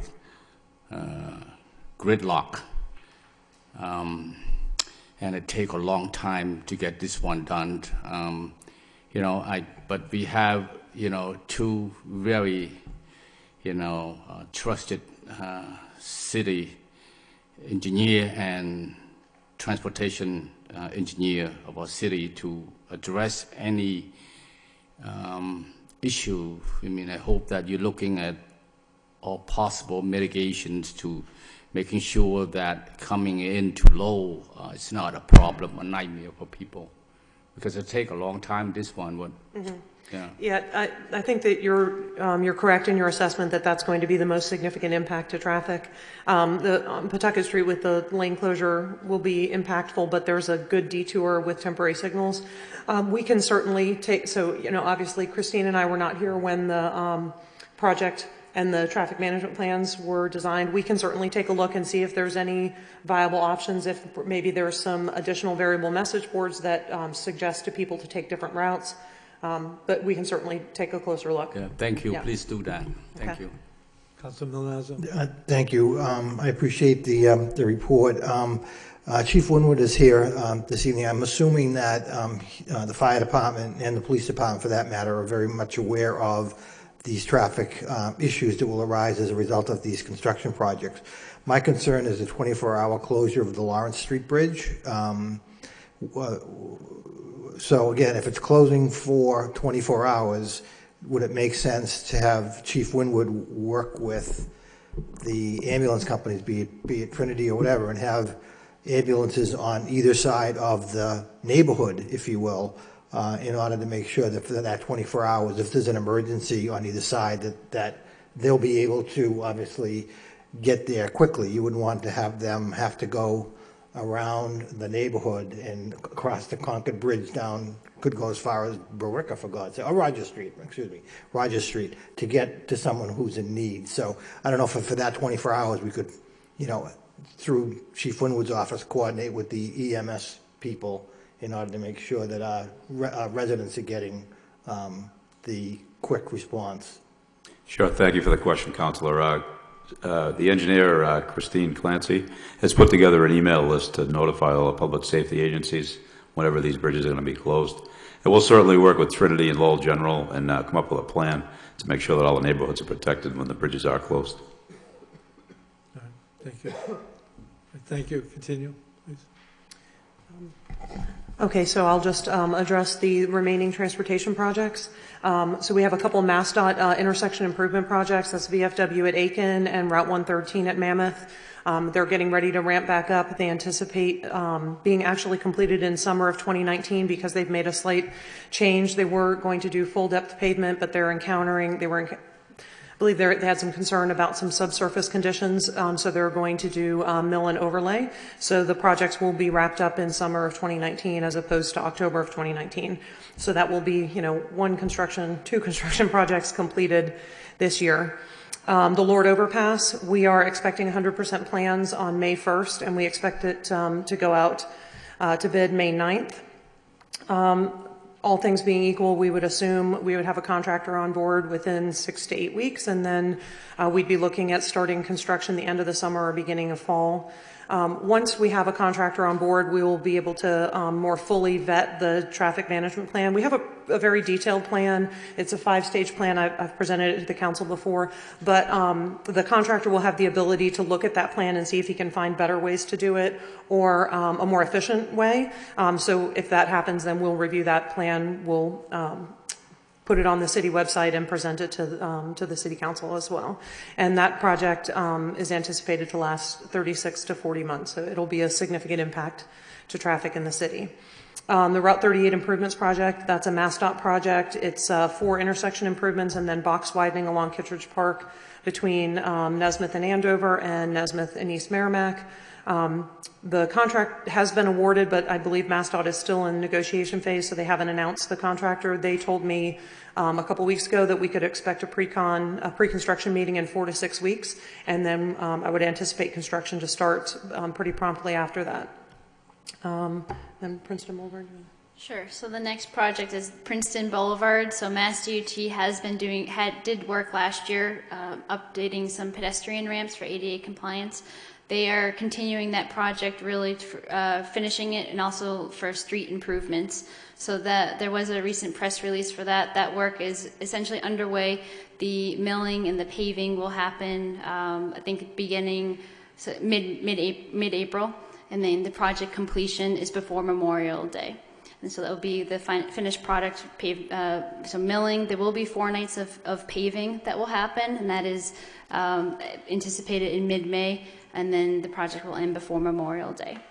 And then we also, so other than the other projects that we have, that we've listed, there's a lot of other construction that happens in the city. Sometimes they're as simple as someone doing a sewer repair or a water repair. We also have the utility companies working in the city doing a lot of work. So that's something that we try to coordinate, Natasha and I, with other departments, especially with police and fire, just to making sure that all the projects really work jointly as one. We need to make sure that traffic gets around the city and the projects are speaking to each other. Madam Manager, will this information, this is great information, will this be on our website so people can clearly have a good picture of what's going on? It will be, and it will be updated on a regular basis. If you can speak to where the public can access all of this information. Sure. There is a, when you go to the City of Lowell website, just the very bottom corner, there's a button that says construction projects, and you can click on that, and there's a lot of links and very good information in there. Including some flyovers, some plans, traffic management plans. We update that on a regular basis, and we can definitely make sure all of this information is updated. I did want to mention, it's not a construction project, but there is a project under design by MassDOT, which is the Lowell Connector and Gorham Street intersection, which is an extremely dangerous intersection, as people know. People come off the connector and have hit the brick wall in front of the house, and it's just a very dangerous intersection. That design is moving forward. There will be a public meeting May 8th at 6:30 at the Rogers School. That information will be on the website and on Twitter, and I'll email it out. And we've also sent letters to abutters, but I just wanted to mention, if you have if you're a resident and would like to provide some input, we want to hear from you. So that's May 8th at 6:30 at the Rogers School, and that information will also be available online. Thank you. Councilor Leahy. Thank you. I just want to say a couple of things. Good report. Thank you for all the work that you two do. And I just wanted to mention one thing. I have called the manager's office on this. I talked to Rep. Golden, the VFW and Aiken Street intersection. I just thought it was disgraceful the way they treated that memorial there.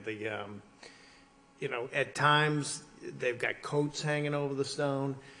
The tops that are over the dirt piles are all ripped and torn, and just the way they rolled up the fencing. Mm-hmm. I just thought that was disgraceful, the way they treated that memorial. And, tried to make some changes there, but nothing's happened. But if there's anything we can do, I can. We regularly meet with MassDOT on the Tiger Bridge project, and we'll certainly address it. I can send an email, and because just that's take a not look appropriate. at it. It's an awful site, and for the dedication that we had over there was great. And I wasn't aware of that, so we'll let them know. Just take a look at it. I did speak to Mark Fidelli at Mass UT about this, because I think this popped up sometime maybe this winter, and they did clean up a little bit, but I did drive by it the other day. And just it being winter, they're coming back to construction, so I think we should certainly talk to them again. Oh, yeah. Thank you. Thank you for this. Councilor Kennedy. Thank you, Mr. Mayor. So there will be several projects going on in the city that will be with a long duration that will have a significant impact at the same time. So what comes to mind is the Lord Overpass, Thorndike Street project, which you said was going to be more than 3 years in duration. Yeah. And then the high school construction will also be a long time in duration, plus some of the other projects that you made. So, but you also said that you've looked at how everything works with all that stuff going on at the same time. Yeah, we have looked at it holistically. We do continue to look at it because, and residents do need to be aware, there is going to be some delay. It's not possible to replace the Lord Overpass and not create some delay, or even in the instance of the Central River Pawtucket Bridge, like when you lose a lane of traffic in downtown, it's going to create a delay. We are doing our best, and we are happy to always make adjustments. If people let us know that they're seeing really unacceptable delays, we'll see what we can do to detour traffic and to work with the contractors to try and make that better. It is going to be a little tough for a couple years, but everybody just needs to focus on how great the Lowell transportation system will be when all of these projects are complete. If we're all still around. Yes. Yeah. It might be a good idea to get, not now, but maybe sometime over the summer, to just to look at how that's all going to work with all that stuff going on at the same time. I mean, I'm assuming that with the Lord overpass, that most of that construction and the big duration is the overpass itself, that one little area, right? Yes. More than anything else. So, so traffic along the corridor, the Thorndike Street corridor, should. That should be okay for the most part. Yeah, there will be, for every phase, traffic will be maintained through the corridor. It just won't be necessarily all of the capacity that we currently have. So and then the first phase, when they start doing the fill, there'll be one lane in each direction underneath, and then the overpass will be functioning exactly the same as it does. And as we progress through the project, they'll be doing temporary paving to provide capacity while they build another part. So it's a good plan in terms of trying to maintain capacity through that section. Okay. Yeah. Thank you very much. Thanks. All right, I need a motion to accept the place on file by Councilor Milonazo, second by Councilor Mercia. Thank you. Next, we have 5.4, Communications City Manager requests out-of-state travel. I need a motion to adopt by Councilor Cirillo, second by Councilor Elliott. Roll call. Council Cirillo. Yes. Council Conway. Councilor Elliott. Yes. Councilor Kennedy. Yes. Councilor Leahy. Yes. Councilor Mercia. Yes. Councilor Milonazo. Yes. Councilor Noon. Yes. Mayor Samaras. Yes. 8 yeas. Next, we have votes from the city manager. Vote to accept the gift of car seats and booster seats from Cincinnati Children's Hospital Medical Center and Toyota Fire Department. Waive the full reading and second reading by title. Authorize the city manager on behalf of the city of Lowell to accept a gift from Cincinnati Children's Hospital Medical Center and Toyota Motor Corporation to the city of Lowell Fire Department of 52 child care car seats and 24 booster seats for the city's car seat installation training program. I need a motion to adopt. So moved. By Councilor Cirillo, second by Councilor Elliott. Roll call. Council Cirillo. Yes. Council Conway. Yes. Councilor Elliott. Yes. Councilor Kennedy. Yes. Councilor Leahy. Yes. Councilor Mercia. Yes. Councilor Milonazo. Yes. Councilor Noon. Yes. Mayor Samaras. Yes. 9 yeas. Madam Manager? Thank you, Mr. Mayor. I was just going to say Chief Winward is here to address this. This is a program for residents, and so, perhaps if the chief could speak briefly to how this came about and who can benefit from it. Thank you, Madam Manager. This program is a joint program, Lowell Fire Department, Lowell Police Department. For the last several years, we've had a training program for new parents. They can come in and get some training on how to safely and properly install a car seat. We have a technician that's nationally certified that can do the training. And a lot of people don't realize car seats have an expiration date. They're only good for 10 years.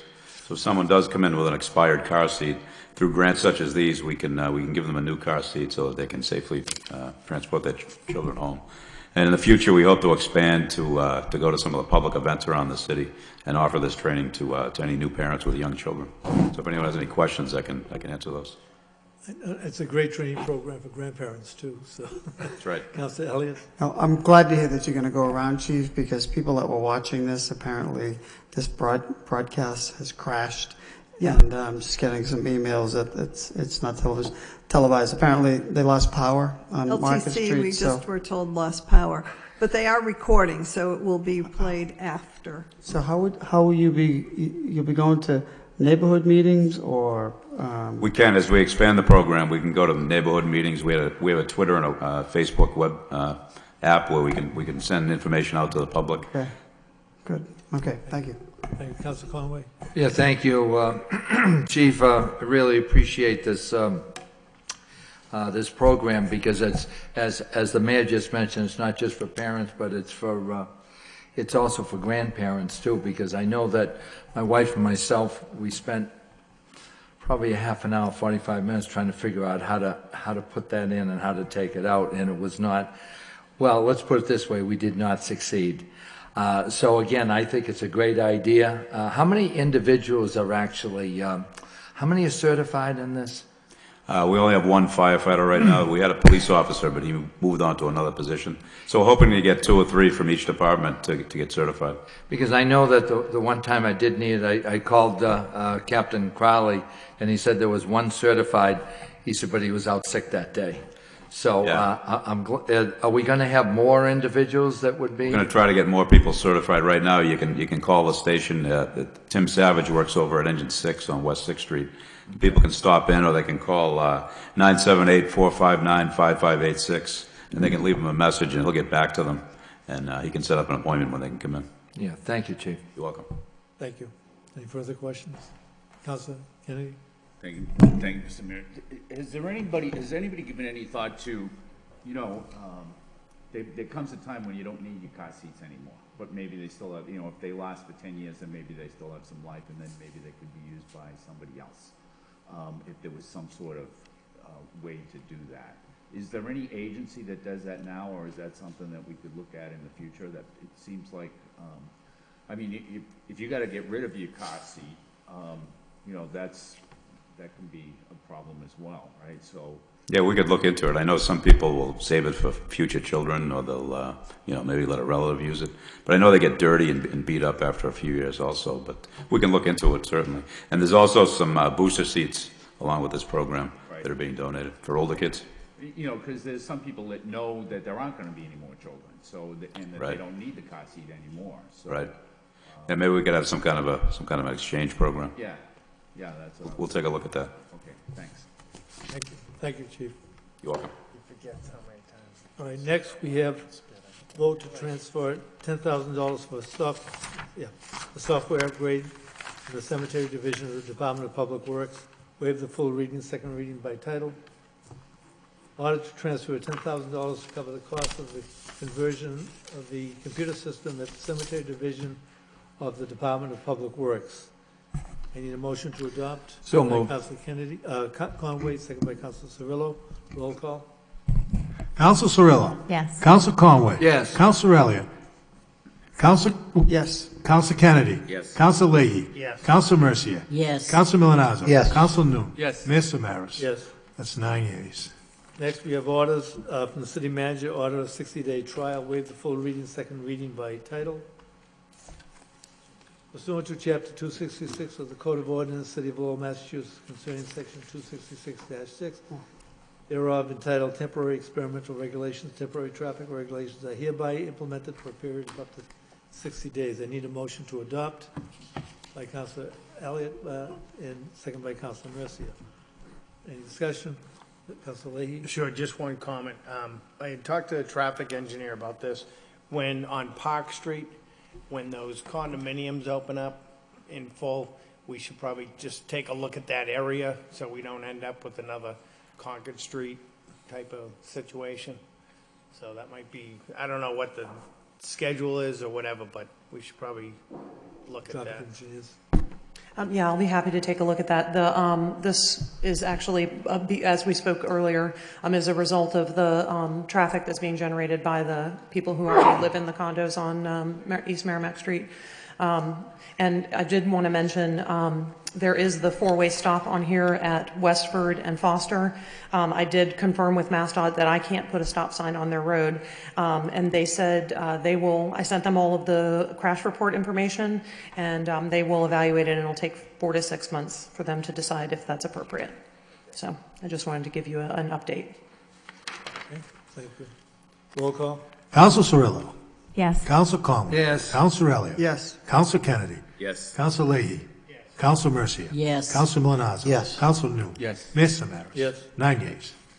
Next, ordinances from the city manager. Ordinance amend Chapter 39, Library, specifically 39-1, entitled Board of Trustees. I need a motion to refer to a public hearing on April 23rd, 2019, at 7 p.m. So moved. By Councilor Kennedy, second by Councilor Conway.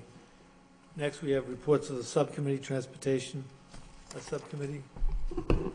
Councilor Elliott. Thank you, Mr. Mayor. So the Transportation Subcommittee met this evening. And we went over and got a report on essentially what was just recently discussed on all of the construction projects affecting, excuse me, bridges and roadway throughout the city for this construction period. One particularly, there was particular emphasis on certainly the Lord Overpass and as well as the Route 38 and the time frame that was going to be, that construction project was going to be completed. The primary reason for the subcommittee meeting was a report from the Department of Transportation, Mass DPW. And so members of the subcommittee that were attended were Councilor Cirillo, Councilor Conway. In attendance were Councilor Rita Mercier, Councilor Noon, as well as Councilor Milanazzo.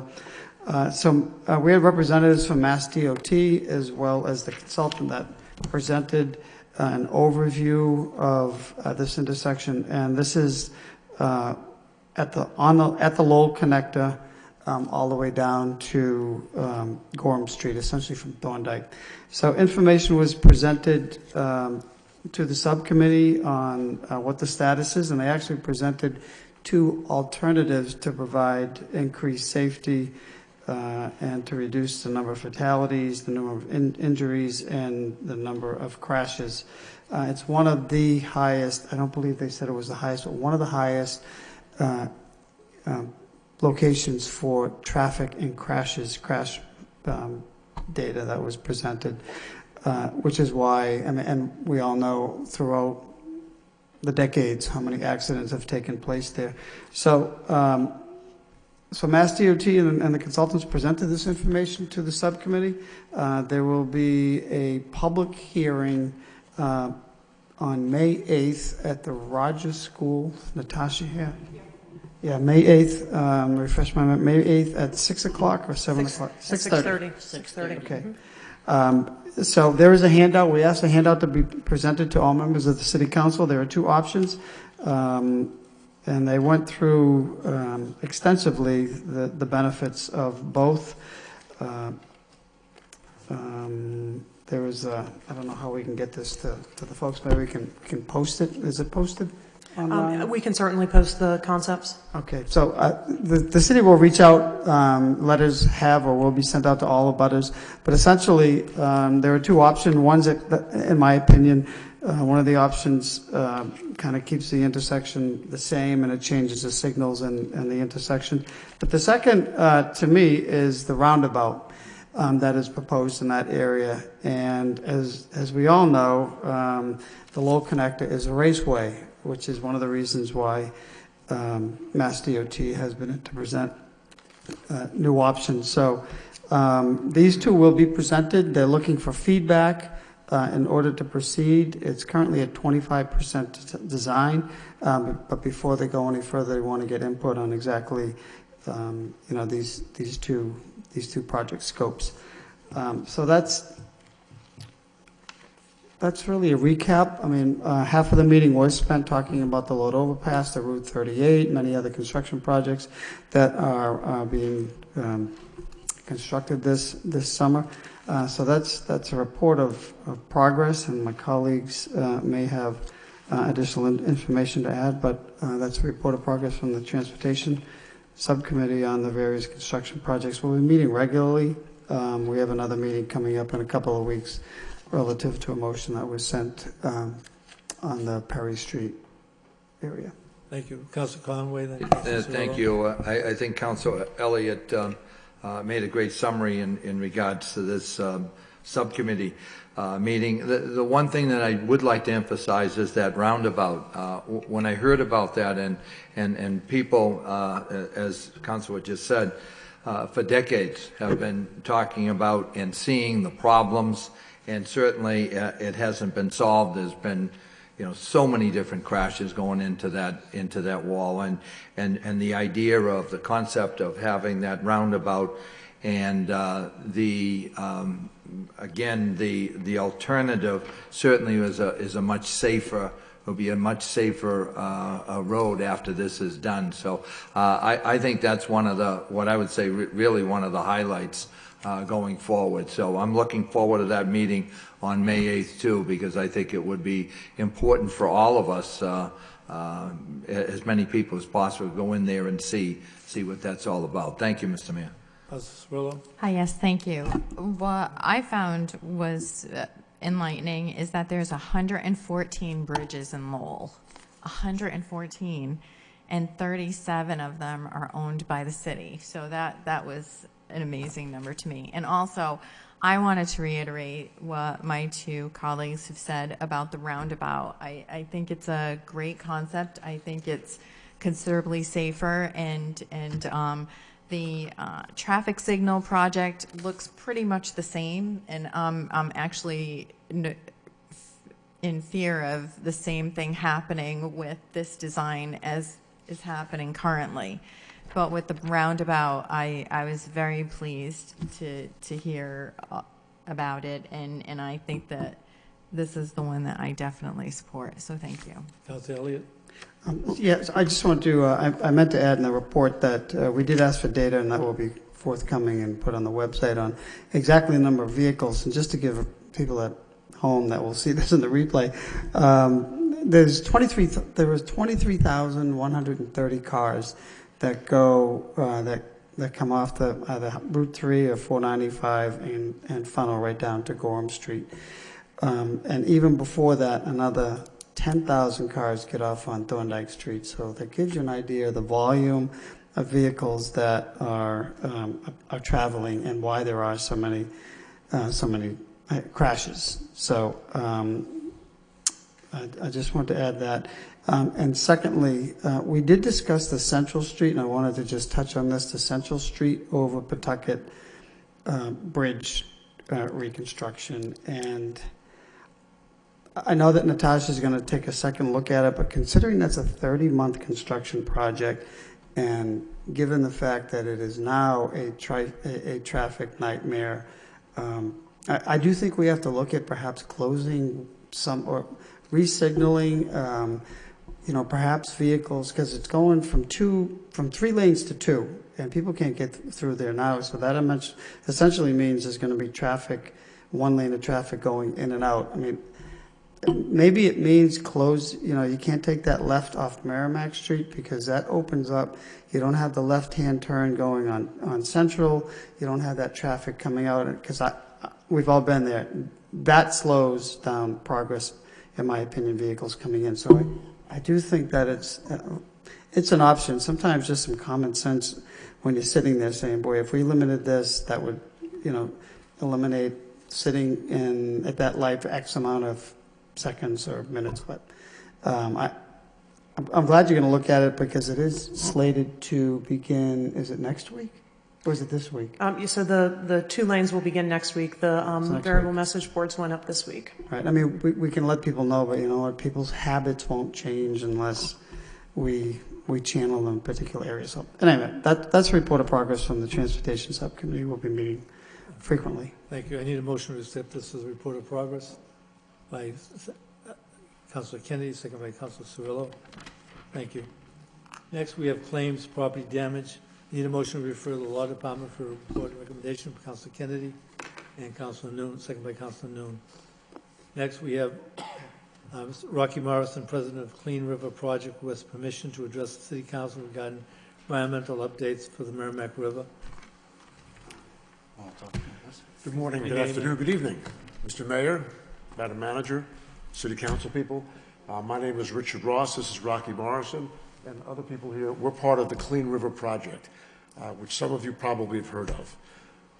I don't have to tell you folks, I'm on the board of directors, that's who I am, Richard Ross. I don't have to tell you folks how important the Merrimack River is to the history, to the environment, to the recreation, to the economic health of this entire region. It's the most important natural resource in the region. And as things stand right now, we, the Clean River Project, are the only organization and people cleaning it up. When we think about the Merrimack River recently, we think about the CSOs and all the overflows and all the human waste that's going into the river, and that is sort of like taken over the discussion of what's going on with the river. But in fact, that does not eliminate or in any way diminish what we're doing on the river, because we're not dealing with human waste except to the extent that it clutters up what we're doing. We're dealing on the waste that our citizens dump in this river. The citizens from New Hampshire border down to the Atlantic Ocean are dumping all kinds of crap on the river. You know what it is. It's needles, it's tires, it's cars, it's condoms, it's applicators, it's plastic bags, it's straws, all the crap that we all know about. And the only people that are cleaning it up is us. And we need your help. It's not a question of needing your help. We want you to join our effort and be part of what we're doing.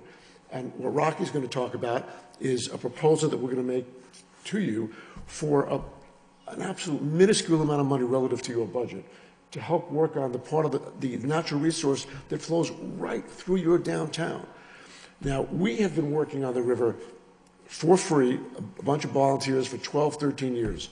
And last year, for example, we were asked by the Department of Public Works and Parks and Recreation to clean up the banks of the river. So we go out there and we clean up all the crap that we're talking about.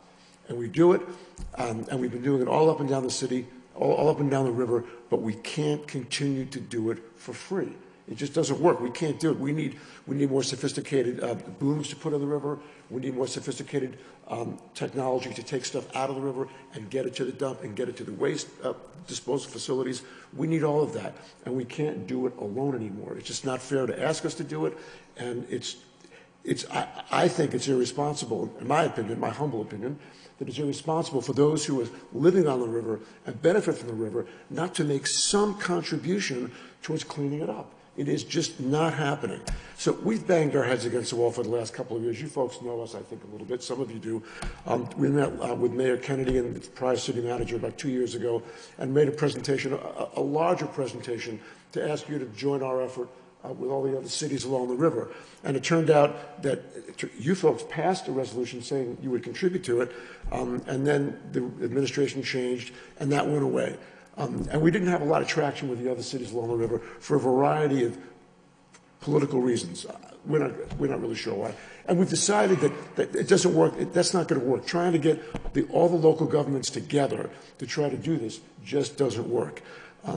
And so we're asking each town individually, if they can, to make some sort of allocation to contribute to our efforts.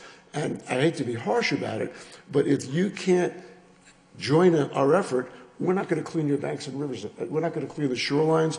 We're not going to clean the homeless shelters on the river, and we're not going to clean the banks from all the debris unless you join us at our effort. For example, we now have Haverhill, Lawrence, and Chelmsford, and they are all in various stages. You know where they all are. They have given us a contract, and we're working with them, and we will be there with them on a regular basis and help clean the shores. And we'd like you to do what they've done so we can now have that cumulative effort. So with all those cities joining up, then now all of a sudden that stuff will start disappearing. And there'll be an effort, and there'll be more community awareness, and everyone will realize the true benefit of what we're doing. You know, we all know Blanche Dubois from Streetcar Named Desire, and she said about depending on the kindness of strangers. Well, that's what we've been doing all this time, is depending on the kindness of strangers. For example, we got an MET grant for a couple of years to clean up the homeless shelters. And we went in there, Rocky went in there on Thanksgiving and brought these people firewood to keep warm. And we've helped some of the pregnant young girls get help. We've identified a lot of things for these people. But now the MET money's not there anymore.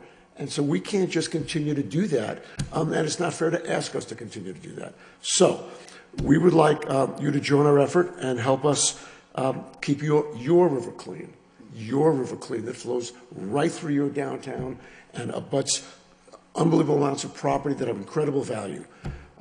So let Rocky Morrison make a presentation to you about specifically what we're asking for. Thank you. Basically, one of my jobs is educate too. So basically, I got a slideshow. It shows right here what your banks look like in the homeless shelter. So if we could play that video, and I'll do a little talking on it. This is the Lowell shoreline. This is what you guys don't see out there. Things that are released from the Hampshire sewage system are condoms, applicators, and other items.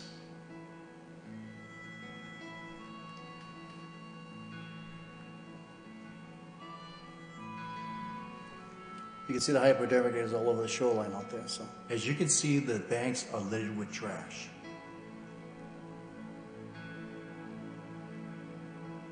The homeless camps are littered with hypodermic needles. No one cleans them up.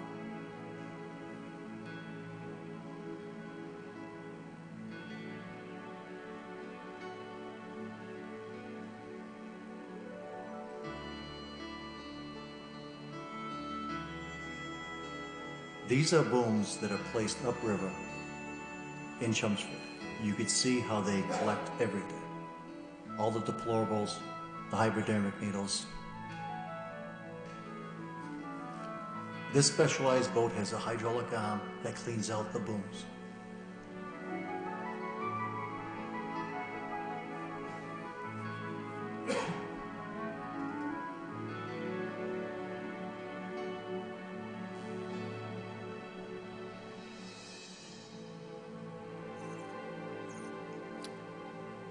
So you see what we're facing out there, and we're out there. You guys ain't on the waterways, we're out there. We see this. And I've been coming here for over 10 years with Keurig Coffee Company, the 3M, Siemens, big companies bringing them here with their employees and walking these banks. But I can't get them here no more because of the hypodermic needles.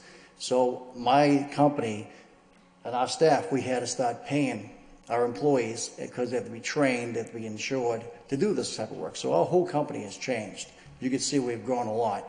So to bring this equipment, to bring the booms, we're ready to come in, but we need an agreement and a contract. In this proposal, it shows different contracts from the cities of Chelmsford, Lowell, Chelmsford, Lawrence, and Haverhill.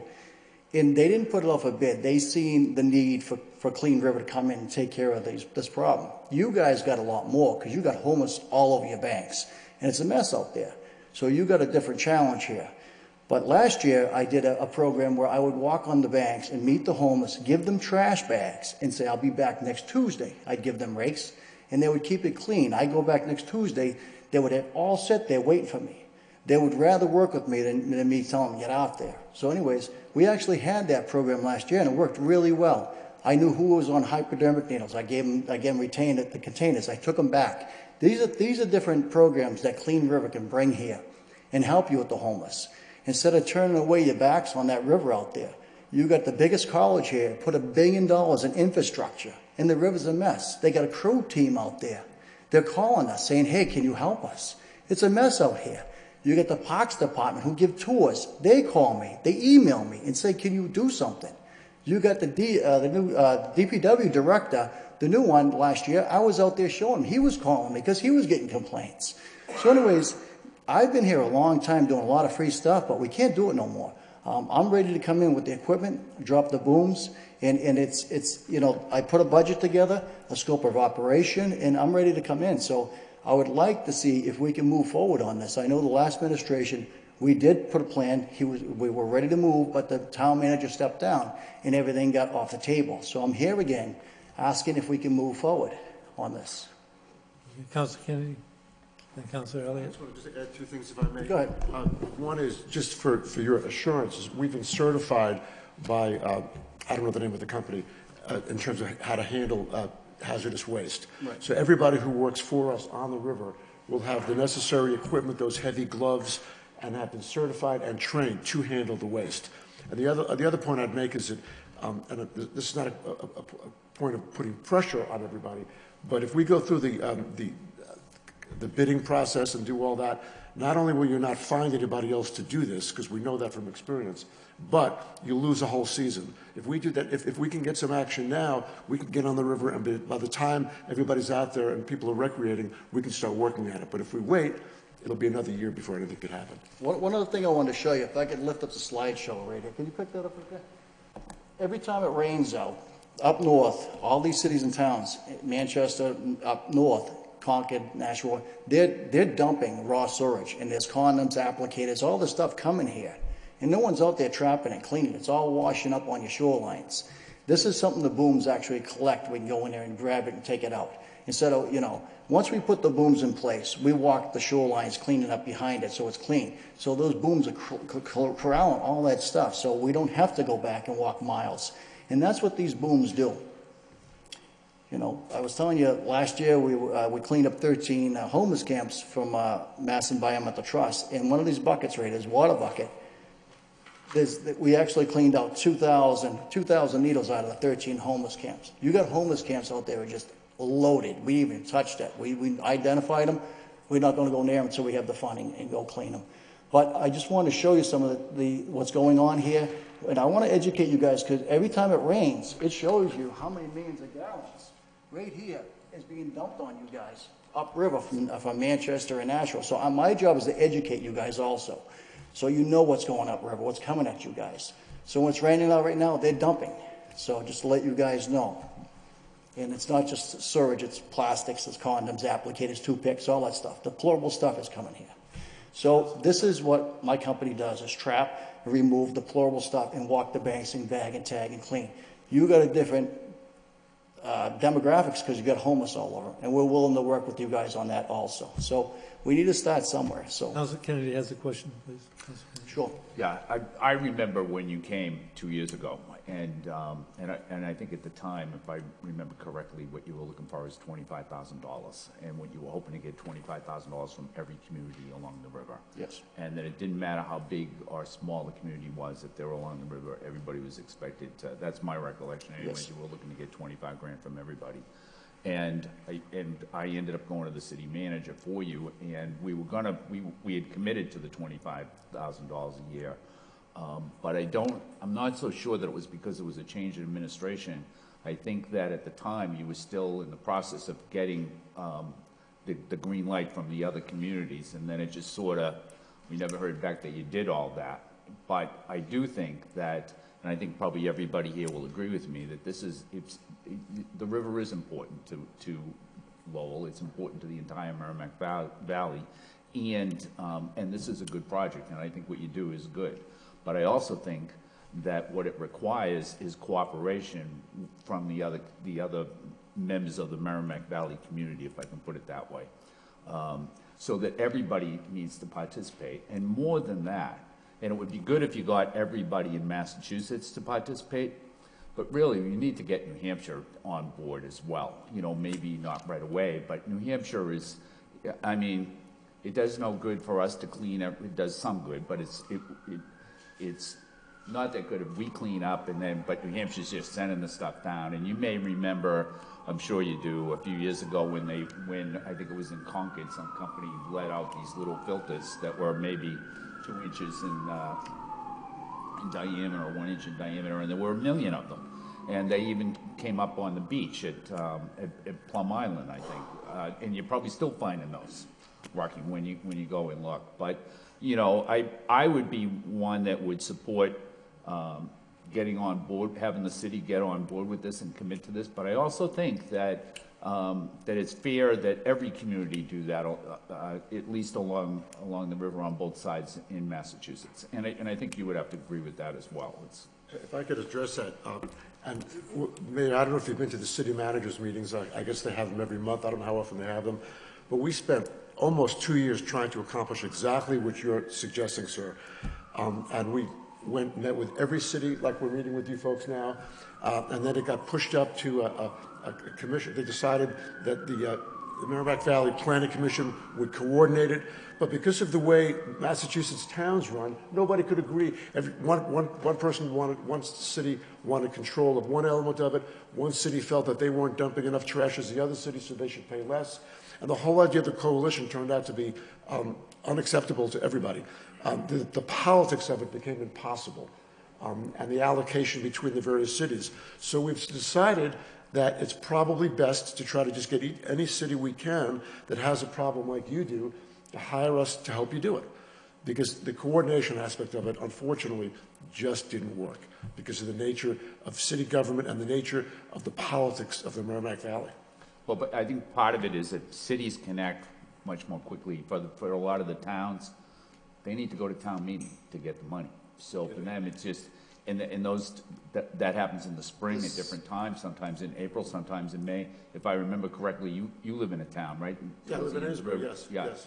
And so you know what I'm talking about. It's just, it's more difficult for the town. Right, and you say to Amesbury and Newburyport and West Newbury, and they say, well, we're not dumping in the river, so why should we contribute? And we go back and we say to them, but if you don't contribute and they don't contribute, then it's going to float right by your house. And we we were blue in the face and could not get a coordinated effort. And we really tried, sir. We really, This really went tried. this went out to bid. This went out to bid. They actually put it off a bid. No one else. There was one other contractor who did road cleanings. Didn't have no boats. Had no knowledge what a boom was. Who bidded on it, and he was out of his ball field. So, anyways, we actually they had acknowledged that we won the bid, but then it didn't go through with it. It fell apart because of the reasons he was talking about. But anyways, we're back. We have a contract with Lawrence. It's in signed. You guys have a copy of it. We got one Trumped up there. They don't have much to gain. They get everything from New Hampshire. They're not saying, let's get a coalition with all these other cities. We got Lawrence. They got a boating program with all these kids in the water. They wanted these booms to protect those kids with all the hypodermic needles and everything else going around their boats. So they got a big boating program. You got a beach over here. You got rowing crews. You got all this out here. You got all these people looking at this place. You look at the park. You look across. You see the homeless tents all over the place. This is the image you want for Lowell. I don't understand. I don't see it, but I like that as somebody else said. Please answer me. Is this what you're looking for? Is homeless camps in vision and needles and everything? I just don't understand. How many communities are there along the? I believe there's 15. 15 altogether. And the last time that you tried this, how many did you get on board? We gave up after the council, commission. Well, Right. I'll clear what happened. So they asked us, they decided the RFP process, a collective RFP would be issued by the Merrimack Valley Planning Commission. They did it, we responded, and another company responded, and we were the only ones who were qualified. It turns out that then they said, we're not going to do this. And so I talked to them. I went to speak to the people and said, why isn't this happening? Let's do some lobbying. Let's hire some lobbyists and lobby the state for the money, because everybody was saying they didn't have any money. So fine. During that discussion, I was told that the states, the towns did not think that was enough of a priority. They didn't want to use the political capital on the river. And as a result, the whole thing failed. Did you get Haverhill too? Haverhill. We have a contract with Haverhill. It's in your packet, yeah. It's in your packet. So, all right, thank you. I'm just saying we can't afford to come back. Councilor Elliott? So if I can finish up, Mr. Mayor, I do think this is a worthwhile project. I think that if they get Lowell, Lawrence, and Haverhill, that will be the 3 cities. That means they need 12 of the towns. Maybe the towns would come along a little easier if they knew the 3 cities were involved. But I do think that for the city to commit that there should be, it should be everybody should be in on it. I'm not sure that it does a lot for 1 or 2 communities to just clean up their amount. It'll have an impact, there's no question about it, but we're still going to end up with stuff coming from New Hampshire and from the other towns. But that said, I would be in favor of, I would support funding this project if we can get cooperation from most of the 15 communities along the river. Thank you. Thank you. Councilor Elliott? You've done great work for many years, and I think they were honest and candid enough to say they can't do it anymore for free, and it's a service that we need on the river now, particularly with the hypodermic needles. It is frustrating that we're going to do our share, and it's not just the CSOs. I would like to see. I know we'd have to reach out to the congressional delegation, but it's the communities upstream. It's easy to just flush it down to and ship that problem down to other communities. But this is where we get our drinking water. I mean, this is a water quality issue when you have bloodborne pathogens entering into the waterway. So I think it's a worthwhile project that we look into, and I'd like to make a motion to send this to the city manager to meet with this organization and perhaps partner with UMass Lowell or the National Park. It's all about funding, and if it's going to be a regular maintenance type of project, then it does have to go out for 30B, right? I mean, it's so yeah. So I think it makes some sense to continue this dialogue. They've been before. They're doing great work, and for for just a piece of whatever the total operating cost is. I think it'd be helpful to know what your budget is, what your costs are. When you meet with the city manager on, what do you dispose of? I think there's a lot of details that would be helpful, not only for us, but for other communities on the operation, how it works, and we'll have to make it a priority at budget time. But I think it's in a large scheme of things, it could be short money. Okay. Councilor Kennedy? Yeah, if I could, I'm happy to second Councilor Elliott's motion. I think in addition to drinking water, for us, the river is an important, it provides recreation too. We've got the beach along the river. We've got the Lowell Motorboat Club and boating. We've got crew that the university runs. We have whitewater rafting along the Concord River, which goes into the Merrimack River. So, more and more as the river does get cleaner, it is getting, recreational uses become, there are opportunities for recreational uses which maybe, a few decades ago just weren't there. And it is important. And Lowell, of all of the communities along the Merrimack, is probably the one that is probably the biggest. But I do think that maybe, Madam Manager, what we may look at is, the Northern Middlesex Council of Governments, for instance, would include not just Lowell, but it would include Tingsboro and include Dracut and Tewksbury. And going down, there would be another, they would have a counterpart further down the river. And they might be the best entity for coordinating all of the communities and getting everybody on board. And I do think that on those boards, if you can get one or two, there's a certain amount of peer pressure that would take place. In other words, if you sit on a board with 7 or 8 communities and 4 or 5 sign up, and then they're looking at you to say, well, how come your community's not signed up on this? So, but that might be a better way to do it than the luck that they've had so far. And I think that it really just would involve maybe just 2 of those regional council of governments, possibly 3, but I think it's just 2. If I could address that, Councilman Kennedy. Okay. Just Councilman Kennedy's point. If this proposal is tied into the cooperation of other communities, if what you're saying, the acceptance is contingent upon, it won't work. We know it won't work because we've been through it. We spent 2 years trying to do exactly that, and it won't work. And I don't mean to be so negative and doom and gloomy, but that's the experience we've had, and we've been told that by a variety of representatives from a variety of other cities and towns. I'm sorry. Thank you. Councilor Milonazo. Thank you. Thank you, Mr. Mayor. Thank you to the presenters for the work that you do.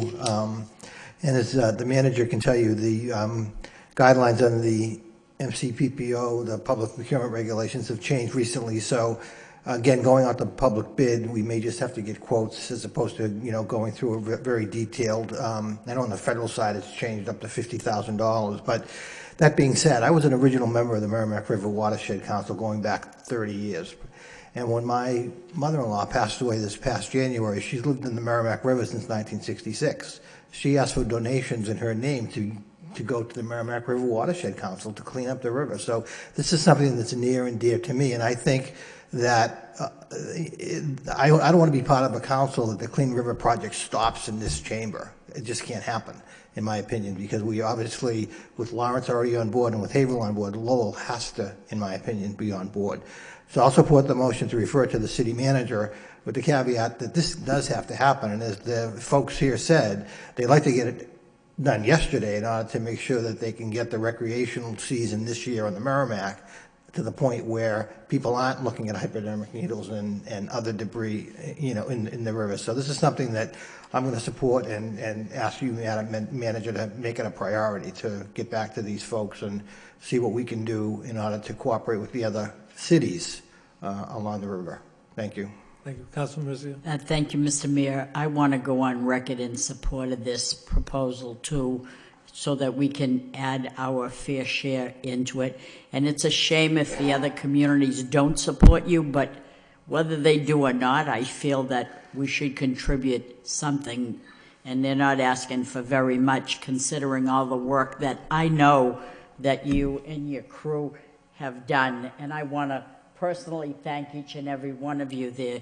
It's not all about just Rocky, but I see he's got a good team here, And I want to take this opportunity to congratulate you for showing so much love for the water. It means so much, and water is life, and you are creating life here. So I go on record in support of. Thank you so much. Councilor Cirillo. Hi, yes, thank you. I am in 100% support, and I thank you also.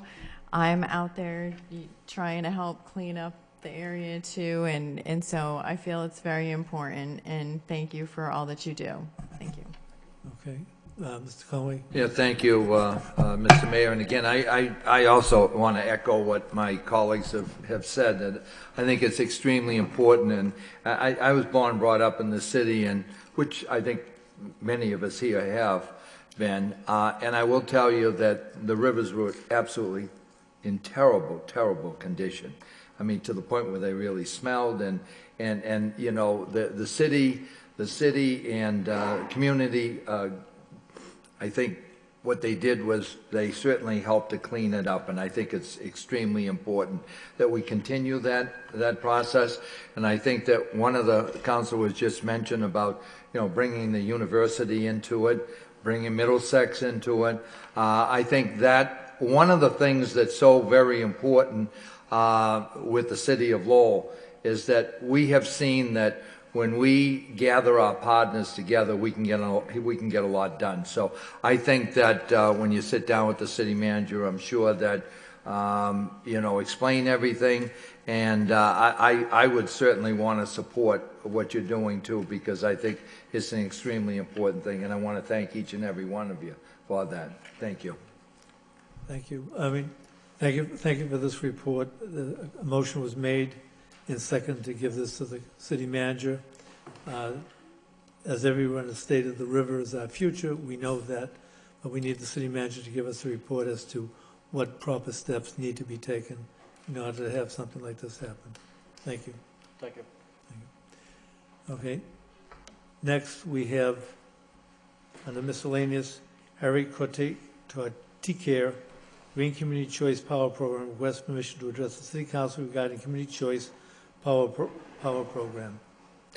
Thank you, Mr. Mayor, members of the City Council, Madam Manager, City Manager. I want to thank you for giving me the opportunity to talk about this very important issue. I believe this is something that affects all of us, and we have an opportunity to make a meaningful difference. I want to start a little bit about, you know, what this program is and some of the economics, and then I'll turn it over to Jay Mason of the Sustainability Council to talk about a little bit about what the other cities and towns around Lowell have done. I think that would be helpful.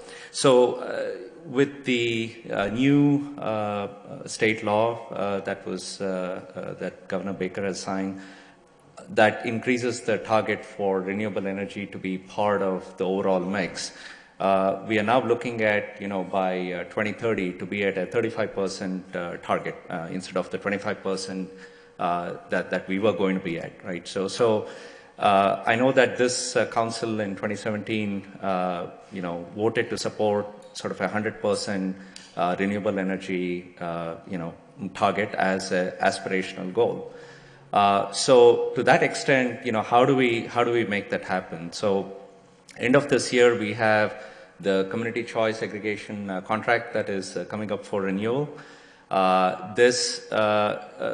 know, we have had a community choice aggregation program here with Connecticut Municipal Electricity Cooperative.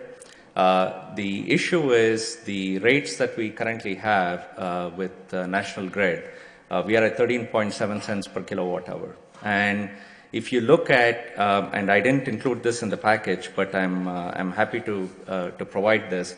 So this is a table that was shared with me by Massachusetts Climate Action Network. So they're a nonprofit climate change advocacy group. You know, if you look at these rates, there are many cities and towns that have been able to achieve through this community choice aggregation rates of as low as 10.27 you know, cents per kilowatt hour, right? So when you look at that number and you look at the rate that we are currently paying, we are not quite there in terms of where the rates can be. And when you do the math based on the total consumption of electricity that the city has, and that includes the residents as well as the municipality, there was a memorandum that was written by the energy manager to the city manager on January 17th of this year. And I'm just looking at the numbers from that report. That report basically shows 651 million kilowatt hour citywide electricity consumption. And 42 million kilowatt hour is what the for municipal operations, what we consume. So if you take those numbers and just assume that we are able to lower it by an additional 1 cent per kilowatt hour, we are potentially looking at multi-million-dollar cost savings, between 6 to 6.5 million. Now, the assumption, of course, is that we go to 100% and that 100% becomes part of the mix. If that number changes and it's not at 100%, then obviously those savings come down. Regardless of what the math is and what numbers we end up at, my request to the City Council, and I know Councillor Leahy, you have a subcommittee meeting that's coming up on this, to have some numbers through the CFO's office to be available. So there are two providers here that some of the other cities and towns have used. I'm not necessarily recommending which broker we need to use, but it wouldn't hurt to talk to those two brokers just to get some initial rates off of our total consumption, and to bring it to the subcommittee meetings that you chair. And if these numbers hold good, we are looking at over a 2-year contract, $13 million is probably what we could save. So it's a sizable number. I would urge, given the short duration of time that we have, to sign this contract, to kind of expedite this a little bit so that, we have the numbers and the numbers can be presented back here to the City Council, and then, we can make a decision. A lot of cities and towns have done that. I'll turn it over to Jay, and then after that we are happy to answer any questions. We have a registered speaker also.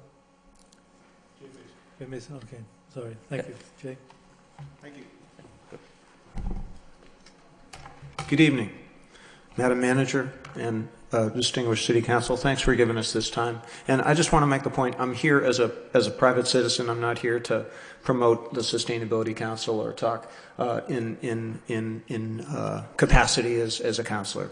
I just want to support this because I see it as a really valuable way for us not only to support an environmental need that I think we can fill without any pain, but also with benefit.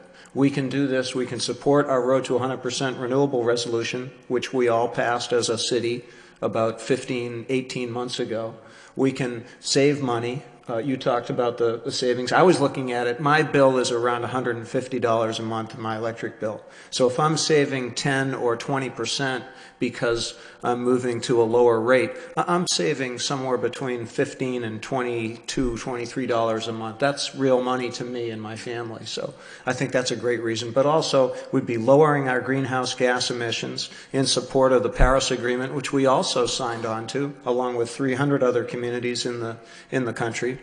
And we would, as a final step, the fourth benefit, I think, is that we would be showing a great show of leadership and a show of environmental proactivity in the Merrimack Valley. So maybe some of these other communities would come along with us a little more easily, like with Rocky's program. Not that much different, really, when you look at it from a over the top perspective. So I don't want to talk a lot. It's late. We've been here a long time, but I want to get people thinking about community choice aggregation. We're going to advocate that we take a hard look at our current provider and do some negotiations with some other folks that are out there that are doing great jobs managing other aggregation programs very, very effectively at great savings to their membership. And I want to point out that the subcommittee is coming up 2 weeks from tonight at 5:30, I think it is. So here in this hall, it'll be the Technology and Utilities Subcommittee. Thank you. And please give it some thought. Thank you very much. Thank you. I need a motion. Council Leahy? Thank you. So I met with Jay probably a couple months ago, maybe. We had a couple of meetings, and this is something that, manager, you're going to have to negotiate when the contract comes up. So I scheduled 3 times for subcommittees so we can all get educated on this. So the first one is April 23rd, May 21st, and if needed, probably we'll want to update in September, September 24th. So it'll be a jump start to get going. And we are under contract until November, I believe. So this just gives us a jump on what's out there, what the best rates are, what we can negotiate. And at the time now, the green energy is the cheapest, happens to be the cheapest. So obviously we're going to look into that, and we're going to get the best rate we can. So this will just give us a start, get all the experts in to give us a hand, talk about it. So I appreciate Harry coming down tonight, and Jay, and thank you for coming down tonight to speak on this. And as I said, the first meeting, subcommittee meeting, is in 2 weeks, April 23rd. Thank you. Councilor Mercy? Thank you, Mr. Mayor. We're always looking for the best deal possible.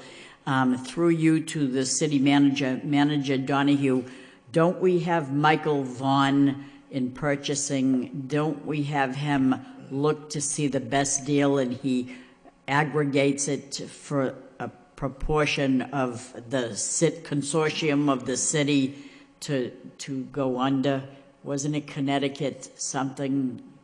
That's the contract that we're talking about. Right. That's expiring in the fall. That's it. So, so Michael Vaughn is the one that does this, does I he guess not? it was, they utilized a broker in planning and development.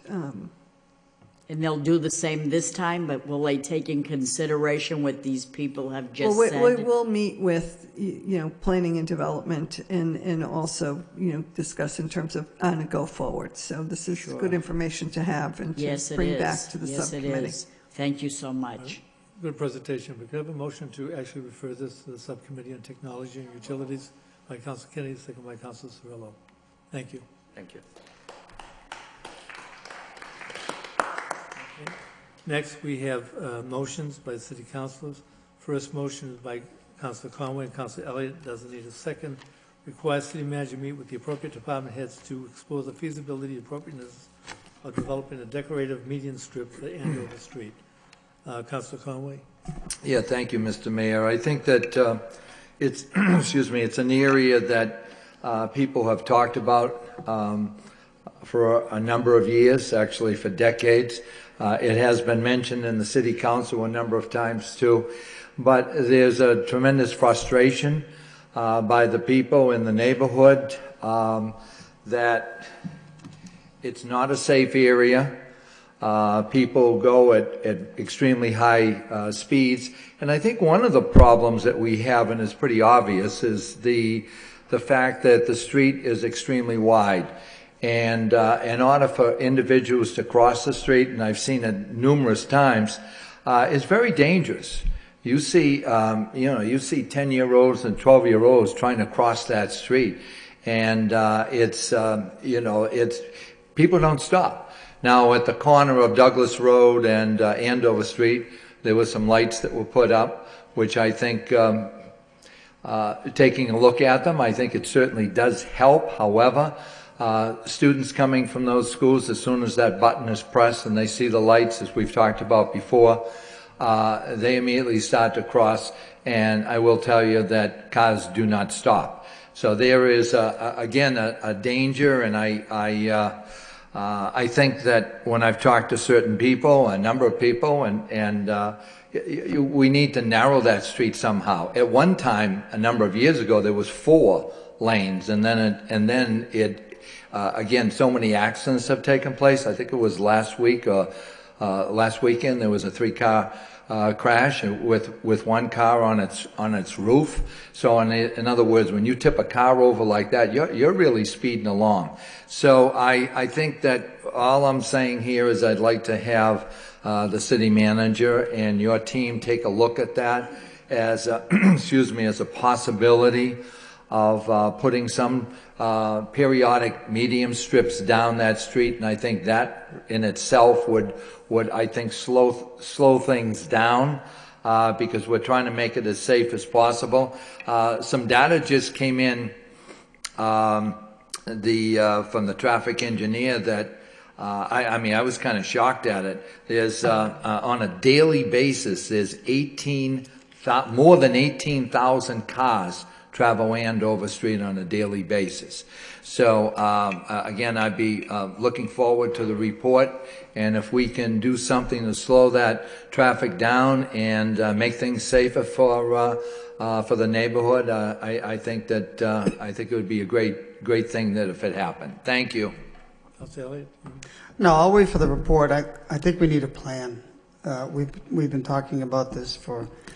There's been numerous motions on crosswalks and parents trying to get their kids to school, and it's become a main thoroughfare to Route 3 or 495. People coming out of Dracut, New Hampshire, to get across the bridge, and it's a big project. It's a major, I'll say problem because it is a problem. So, and it's going to require state intervention. It's a state road.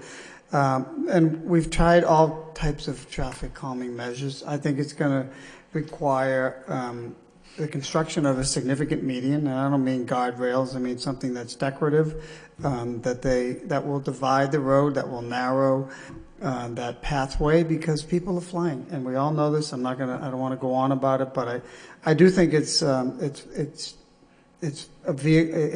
road that goes through a major neighborhood that requires a major solution, and we've tried the crossing and we tried to put up a number of other measures, but I know it's going to be costly, but while we have the state's attention, we seem to be doing pretty well with getting transportation money coming to the city. Let's try to tackle this problem. It took us years to get through, the Gorham Street Lowell connector. I think we have to get into the rotation for this project. So, in any event, thank you. Well, I'm a little bit concerned about what a decorative median strip is. Would that be like a flower box or something like that? Because there's many cars that have to get in that middle strip to take a left or come in the other way, taking a right. So I don't know how this would interfere with turns that have to be made on any given street along there. I know I get in the median strip to take a left onto Burnham Road and vice versa to go to Wentworth Avenue. So I don't know how you judge it. I'm not saying I'm against it. I'm just concerned about how is this going to affect it. I can't place it. I don't know how many you're talking about. I mean, it's not like you can put a guardrail all the way down the middle or decorative boxes all along. You'd have to place them in such a way that there's no consistency, because you got to watch out about that middle area where you're going to be turning onto a side street. So, I mean, I'm concerned about safety too, but I just don't see it, to tell you the truth. Councilor Conway, then. Yeah, just very quickly. That's why I use the terminology periodical, so that it obviously is not going down the entire middle of the street all the way down. You have to have brakes in order to make your left turns, either coming into the city or coming out of the city. So again, I'll leave this up to the city manager and the traffic engineer, that we obviously are going to have areas that you can make your turn. But again, the site of having something that's going down the center of that street that starts to narrow it, it's only going to make things safer and it's going to slow things down, and that's what I'm looking at right now. And it's not going to stop any traffic from going into any street at all. Thank you. Councilor Kennedy. Yeah, thank you, Mr. Mayor. Well, aside from who's going to water the flowers, I do think that a median strip like that probably would slow traffic down, but I also think, and I think this is what Councilor Mercy is referring to, it makes it very difficult for people, and there's a lot of side streets along 133 from Nesmith Street to the Tewksbury line, and I think it's difficult now to get out without any decorative median strip, and I think that if there was a decorative median strip, it'd just be impossible. That traffic that needs to feed out onto Andover Street, that's not going to go away. It's going to be there. But you know, the motion as it is just asks for the city manager to provide a report. I don't really have a problem with that, but I think that there are issues with the traffic on Andover Street, but I don't really think that a decorative median strip is the answer. The thing is, I think with Andover Street, one of the discussions has been to lower the speed, and the question is going from 35 miles an hour to 25. The thing is, I would say once a week, two times a week, I'll see somebody passing a car using the median strip, and that's not the thing. So it's either law enforcement or some way of reducing speed is probably the simplest and most direct way. Madam Manager? We will get a report. I know the traffic engineer will look at this. I think she's well aware of the need for traffic calming there, and we'll see what she comes up with. I mean, obviously, anything that would have to be done would have to be carefully planned, not just in terms of the process, but the capital improvement that would be needed, and whether there are other resources. I think Councilor Elliott alluded to, I mean, literally the state is spending millions of dollars on transportation projects in the city of Lowell right now. So, but we will look at this from all angles in terms of what may be feasible. Councilor Kennedy. Thank you, Mr. Mayor, through you to the city manager. I think if I believe that we looked at this and that there was when City Manager Murphy was here, and that there was even a cost estimate of just exactly how much it was going to cost to do something similar to this. That's my recollection. We'll see if we can find if there's been something done previously as well. Councilor Elliott, did you? We can do nothing, or we can start a conversation about how to solve the problem. I don't foresee us putting a guardrail down Andover Street. I don't think it's appropriate. I don't think that's the way to address it. It's a major infrastructure problem, but there's motion after motion, week after week, year after year, and I want to say decade after decade on what we're going to do to address the traffic. It's only getting worse. There's more vehicles. It's just a cut through, and I think it's incumbent upon us to do something that is going to improve safety.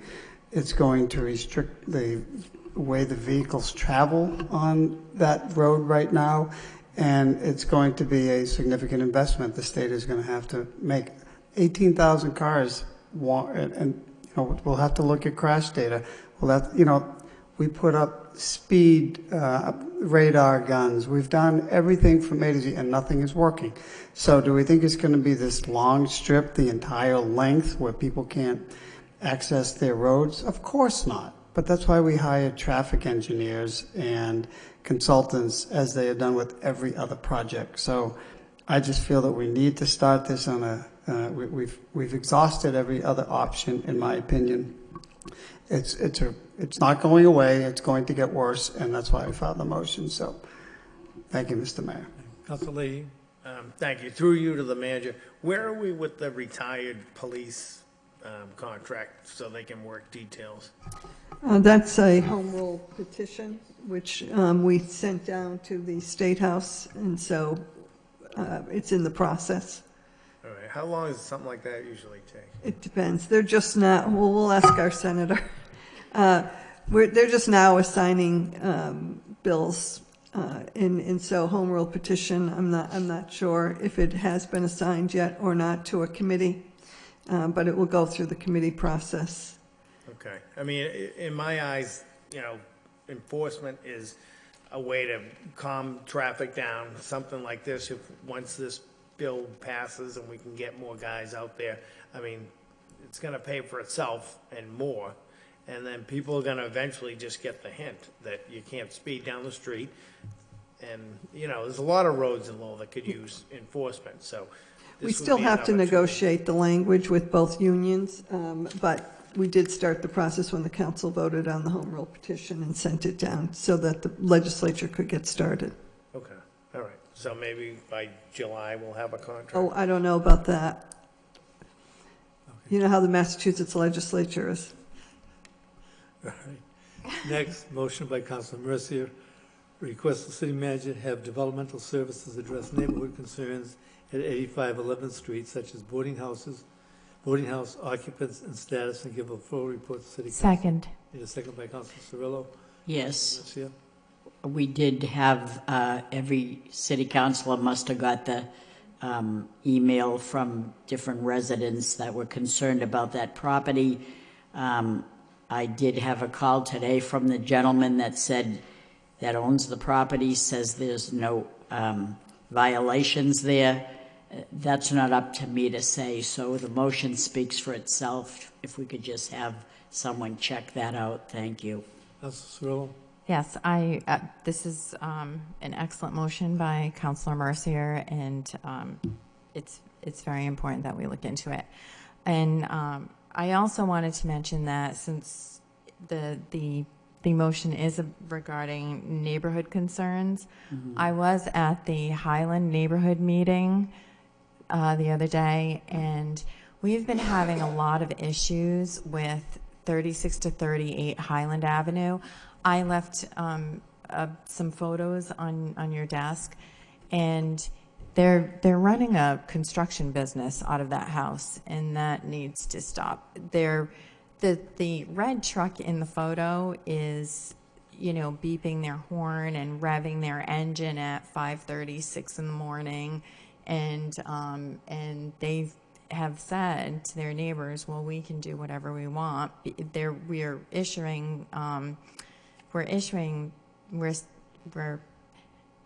giving them citations, but I don't know if they're paying them or what have you. So they're pretty much a nuisance to the neighborhood, and so I wanted to bring that up also. If we could do something to stop 36 through 38 Highland Avenue also. And thank you for your motion, Councilor Thank you. Mercier. And if we can find out, as Karen has said, if they're getting citations, are they paying it? Could we look into that as well? We'll get your report. We did speak with Eric Slagle after the Highlands meeting, and they have been issuing citations and fines, but we'll get you a report Okay, on thank that you. address. Councilor Leahy. Thank you. Through you to the manager. When you apply for it's okay to run a business out of your house, but can we check to see if there's something in there about parking? Because you can't store equipment in your yard. You're supposed to only have, one truck maybe that's lettered, blah, blah, blah. But, what about, does it say anything about having your employees park on the street?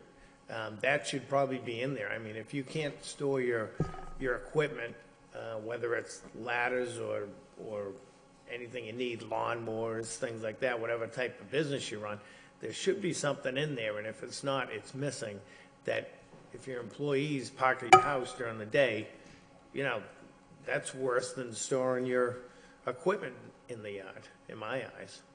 Yeah, we'll get a report. I know they are in violation, is Yeah. what, Inspectional Service has told us and have cited them, but we'll ask that specific question. And we don't want to hurt businesses, but I mean, it's a good thing. When your business grows, you've got to adjust, so. All right, thank you. Next, motion by Councilor Cirillo, request the city manager of the proper department contact Mass DOT to request state inmate labor program come to Lowell and remove litter along our state-owned roads. Need a second by Councilor Kennedy. Councilor Cirillo. Hi, yes, thank you. I was on the Keep Massachusetts Beautiful website, and I was looking at their programs to clean up and beautify Mass highways. And I saw that they do have this, the state inmates labor program. And I figured, you know, this is just another added way that we could possibly clean our streets. Thank you. Councilor Kennedy. Yeah, I just think this is a good motion. I didn't realize that they had this. I knew that the county did it, and I think that Council Leahy has brought that up as a suggestion before, but if we could get both crews, then that would be double the cleanup. So I think this is something worth exploring as well. Councilor Mercia. Yes, thank you, Mr. Mayor. I did check into the Bill Ricker House of Correction, and I did call someone. So in the Bill Ricker House of Correction, under the leadership of Randy Witz, we have a CWP program. It's the Community Work Program. They have 21 inmates and 3 crews going out at request of the communities. Right now, the crews are doing landscaping. Lowell DPW usually calls down to the CWP, and in the past, perennially, they have cleared up along Route 110 up to the Dragut line parallel to First Street. They have done the median strip on Pawtucket Boulevard near the Heritage and the Sampras Pavilion right up to the falls and down to Regatta Field. They have done the embankment and roadway under the Lord Overpass. They have given quite a bit to the Lowell community. I know that it's easy to say, could we get them here, which is a good thing, and I'm thrilled. All the DPW has to do is call them, but I just want you to know a little bit more about it. The individual plan is set up for each inmate when they get an evaluation in the Bill Ricker House of Correction as to what their needs are. It may be anger management or substance abuse. The inmate can't have any outstanding criminal charges in order to be involved in this program. The prison looks at adjustments to the inmates as what they have made since they have been incarcerated. Have they improved? It's a very high standard in determining whether an inmate is qualified to leave the prison to work into the community. You can't just say, oh, you get all these incarcerated prisoners, let's get them out. You can only put out certain type of people. We do not put out sexual abused inmates. We do not put out certain kinds. Usually the sheriff office looks for inmates nearing the end of their sentence because they're less likely to be a flight risk. Inmates do other work. They pick up trash along highways. Inmates from the Middlesex Jail and the House of Correction have done work in 33 communities. So when you think that we're going to call, and if they can't right away, there's 33 other communities in the Middlesex area that they go out to. So it's detailed. So it's not as simple as you think. But I just thought I'd add that because I think it's good. I always encourage more people to come into the city and help us out. It's always worthwhile. And they do the best that they can to come out here. Thank you. Madam Manager. Thank you. We will look into this and get information. I know I've had conversation in the past with Councilor Conway raising the issue, and I know in speaking with law, there are union implications that we have to work with our unions as well. And so in addition to those issues, but we will certainly pursue this, whether it has to do with roadways or even the motion last week, along First Street and 110, Route 110 as well, trying to get assistance on state-owned land and our own land. So, thank you. But we'll come back with that. Okay. Next, motion by Councilor Cirillo, request city manager of the proper department provide an update to the city council as to addressing of potholes throughout the city. In a second, Councilor Kennedy, Councilor Cirillo. Hi, yes, thank you. I've had a few residents message me about potholes throughout the city, and I just would like an update as to what the city's doing and possibly how many potholes we filled or something to show the residents that we are working towards fixing our roads. Thank you. Okay. Next by Council Cirillo. Request the mayor establish City Council annual Lowell cleanup trash tag challenge for the City Council to clean an area of Lowell. Second by Council Kennedy. Council Cirillo. Yes, thank you. I've been watching the trash tag challenge for months and months and months now, and it's happening throughout the world. And I think it's a fantastic thing. And just this past weekend, I was with UMass Lowell's annual day of service on Saturday, helping this fantastic group of UMass Lowell students and alumni clean up the East Campus riverbanks. And I think that having the city council go out and have just one day of a year cleaning the city, we could be role models for, up and coming politicians or what have you. I just think that this is a wonderful thing. I think helping clean up Lowell is something that I think that we as a city council can group together and do. Thank you. Councilor Elliott. I think it's a good idea. I would like to volunteer the Pawtuckaville section of the city for the cleanup. Well, we could start with Centerville. Thank you very much. Well, we'll have to have a runoff, I think. Something like that. Councilor Kennedy? Yeah, Mr. Mayor, first of all, I think you should be the one that organizes the crew. And second of all, I guess you should be the one who picks where we go, unless you pick the wrong spot. So maybe it would be I think best we'll have a to lottery, pull, maybe. maybe you could pull different places out of a hat or something, right? I think a lottery is safer. Thanks. Okay, no, good motion, good idea. We'll have some fun with it. James? Thank you. It's your assignment. Okay. Next, actually, when I was looking at my eyes, were looking at city manager. Next, we have a motion by Councilor Elliott, request City Council discuss developing a rental properties registry to the track rental properties in the city. Need a second by Councilor Milanazzo. Councilor Elliott. Thank you. I know that an ordinance was adopted a number of years ago, led by the efforts of Councilor Milanazzo and who's chairing the zoning subcommittee. I do know that as we have discussed rental properties and concerns that have been raised by the neighborhoods, I thought it was something that maybe we should look into, that other communities have done so.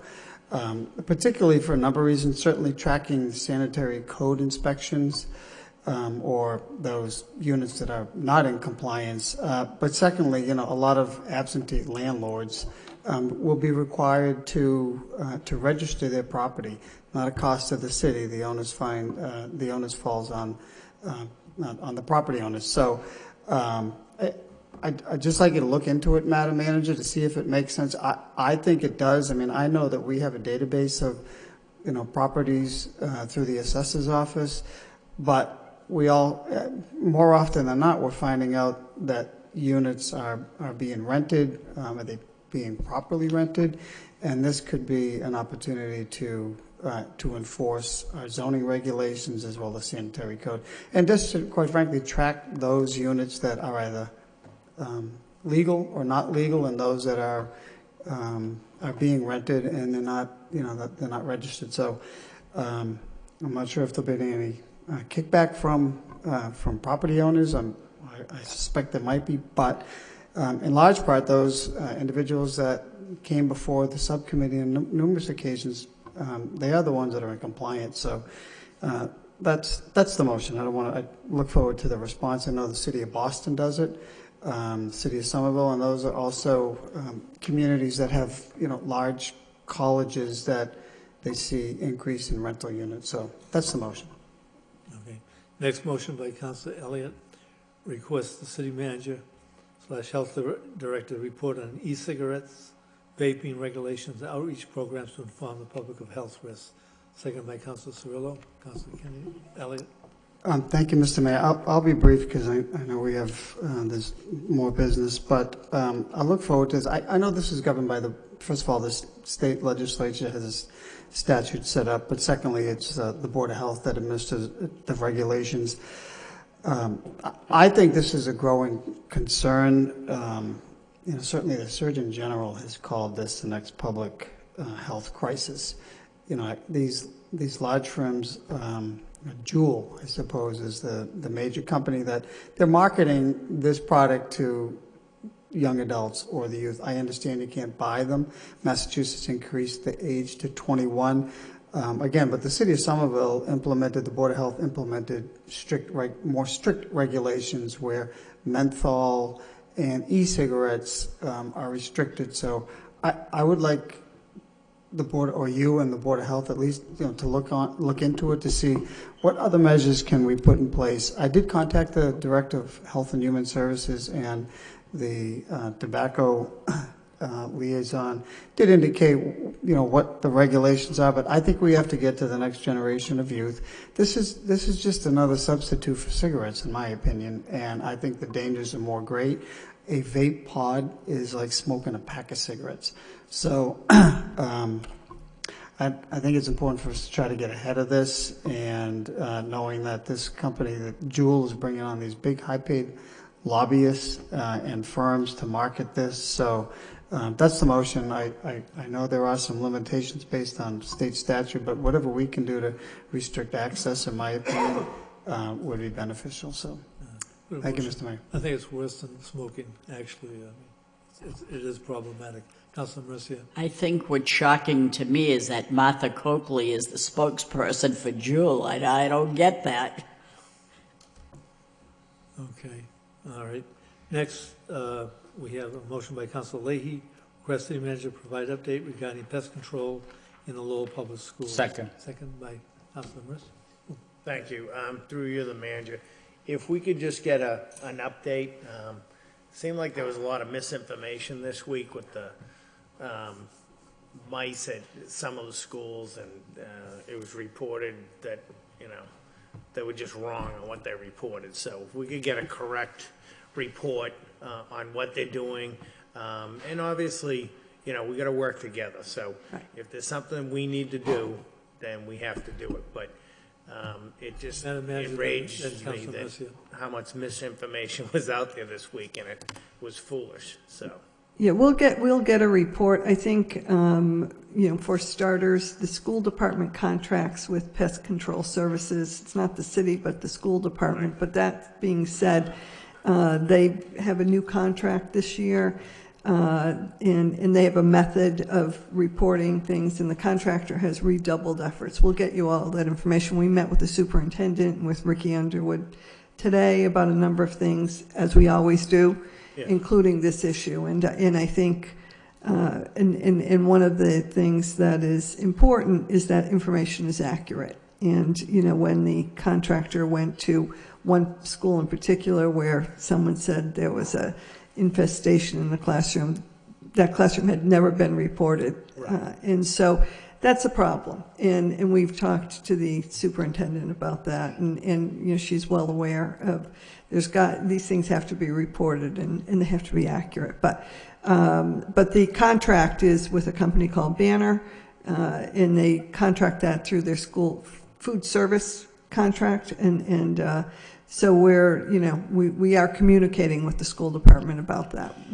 As I said, we don't control the contract, but we do, we'll be talking to them. And one of the things that, and we'll get you a full report of all that's been done, but the other part that the city side, the Department of Public Works, has been going to different schools if there's a gap under a door, or if there are things that the health inspector, Sean Machado, thinks may be contributing. DPW has been doing repair work to areas, be it kitchens or otherwise. So those are some things that we've been working on, and we'll get you a full report. There's more to the story. There's the teachers, there's food that can't be kept in classrooms, and so the school department is working on that with their staff. I did speak with Sean Machado. I spoke with Ricky Underwood, Jim Green, and everybody's working hard on this. When they make a call, the people come right out to address the issues. But from the other side too, you know, you can only have so much food in your room. And maybe it's time to look at the Aramark, well, they should look at their Aramark contract, and maybe they're responsible for some of the pest control, because, you know, the rules have changed. They're not serving food just in the cafeteria now. They're serving it in other areas, in classrooms. So, you know, everybody's making a little bit of money. They should take the responsibility as well. And that contract is through the food service. Yeah. The pest service is, the school department administers that through the food service Okay, contract. well, that's good then. Thank you. Council Mercia? I just want to say that where I work, we have people that have crackers and chips.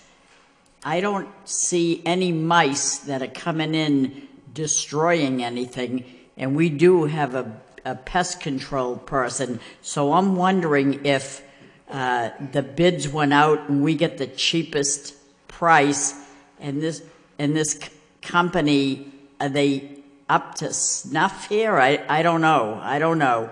But when we have teachers that say that mice are actually eating into the school supplies, that's very troubling to me, because these little buggers are very aggressive.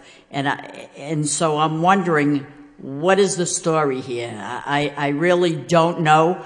And it's hard for me to believe that teachers are going to lie and say that they didn't report this. I don't know. I don't know what's going on, but I wouldn't want to have to come to school and see that our supplies have been eaten and ravaged by mice. We'll get a report, and we'll get Ricky Underwood to come in and present, because, as I said, we don't administer the contract, we don't oversee the contract, but we have been asking the schools department as to, you know, what the status is. So, is this a local company, this banner? I'm not sure where they're from. I think they are local. Yes, the local. Drake. They're from Drake. Drake. Yeah. And again, according to the school department, the amount of work that this company is doing is double what the prior exterminating company was doing. So, but we'll certainly get a report for you. Because I'm trying to say that at our company, where I work, we do have food. We don't leave it around. It's in packaged up, but yeah, we have a company that comes in and does something if we have it. I think maybe I ought to get my cat there, because my cat would do a number. We need a on lot it. of cats in all the schools. Thank you. Thank you. Council Milonazo? Thank you. Again, it's a good motion to get the update, but, and again, I'll probably get chastised for saying this, but in my opinion, the custodians are not doing their job. Pure and simple, they're not doing their job. So it's up to Ricky Underwood and people that these custodians report to make sure they're doing their job, because that, in my opinion, that's what's going on. They're not doing their job. Okay. Further discussion? Okay, next motion by Council Noon. Council Leahy doesn't need a second. Requires city manager to provide update regarding repair to firehouses in the city and police headquarters. Council Noon. Thank you, Mr. Mayor. I know a while back, I think 4 or 5 months ago, I filed a report requesting updated on all the firehouse and equipment in the fire department that need to be fixed or repaired. The report came back. I noticed some work need to be done in the firehouse and the police station. I know that DPWs have a lot of work to do, and therefore they cannot do all the address all the issues with the firehouse. You know, you look at the Lowell firehouse, you look at the drainage in the main fire station here, and so many others, roof and so on. Then you look at the police stations. I know that we don't want to put money into things that, may not last too long because that police station may need a new home. But at the time, for the time being, I think the equipment room may need to look at. I know that money is there, and work just about to start, as well as the locker room, because it's important that the people who work for the city to have a safe place to work, especially public safety people, the fighter, the police officers. So if the project that need urgent work, I would suggest that we need to look at way to farm it out to outside contractor to do it, because it cannot be sitting there waiting for DPW to do it, because it's important. You talk about safety here, the safety of the workers. So I would urge that we, through Madam Manager, work with both chief. I know they're shy of saying, I really need this now. They're not going to say that, but they do need it. Some of those work need to be done right away before something happens. So thank you. Councilor Leahy. Thank you. Again, you know, the motion speaks for itself, but some of the stuff, you know, just needs to be done. We, you know, maybe we're making a good effort. The locker rooms over at the police station, we said, well, we're going to try to replace walls, replace lockers, but on some of this stuff, like that's been 3 years, you know, so it would take one day, a few guys on overtime, a few gallons of paint, and it would have been painted, but this has been going on for 3 years for the locker rooms. And then just other things, you know, leaking ceilings that are loose in the firehouses. Again, it's one day. Just either get the guys over there, do it, or even if we sub it out and we pay the rate, it's still cheaper. And it takes one day for some of these projects to get done. We've all been to different firehouses and tours of the police station, and you know, we just keep putting it off, and some of this stuff just needs to get done. So anything we can do to start expediting that would be terrific. Thank you. All set. Okay, I need a motion to go into executive session regarding the matter of litigation of namely Holt versus the City of Lowell. Need a motion for that? By Councilor Mercia, second by Councilor Cirillo. Roll call. Councilor Cirillo. Yes. Councilor Conway. Yes. Councilor Elliott. Yes. Councilor Kennedy. Yes. Councilor Leahy. Mayor.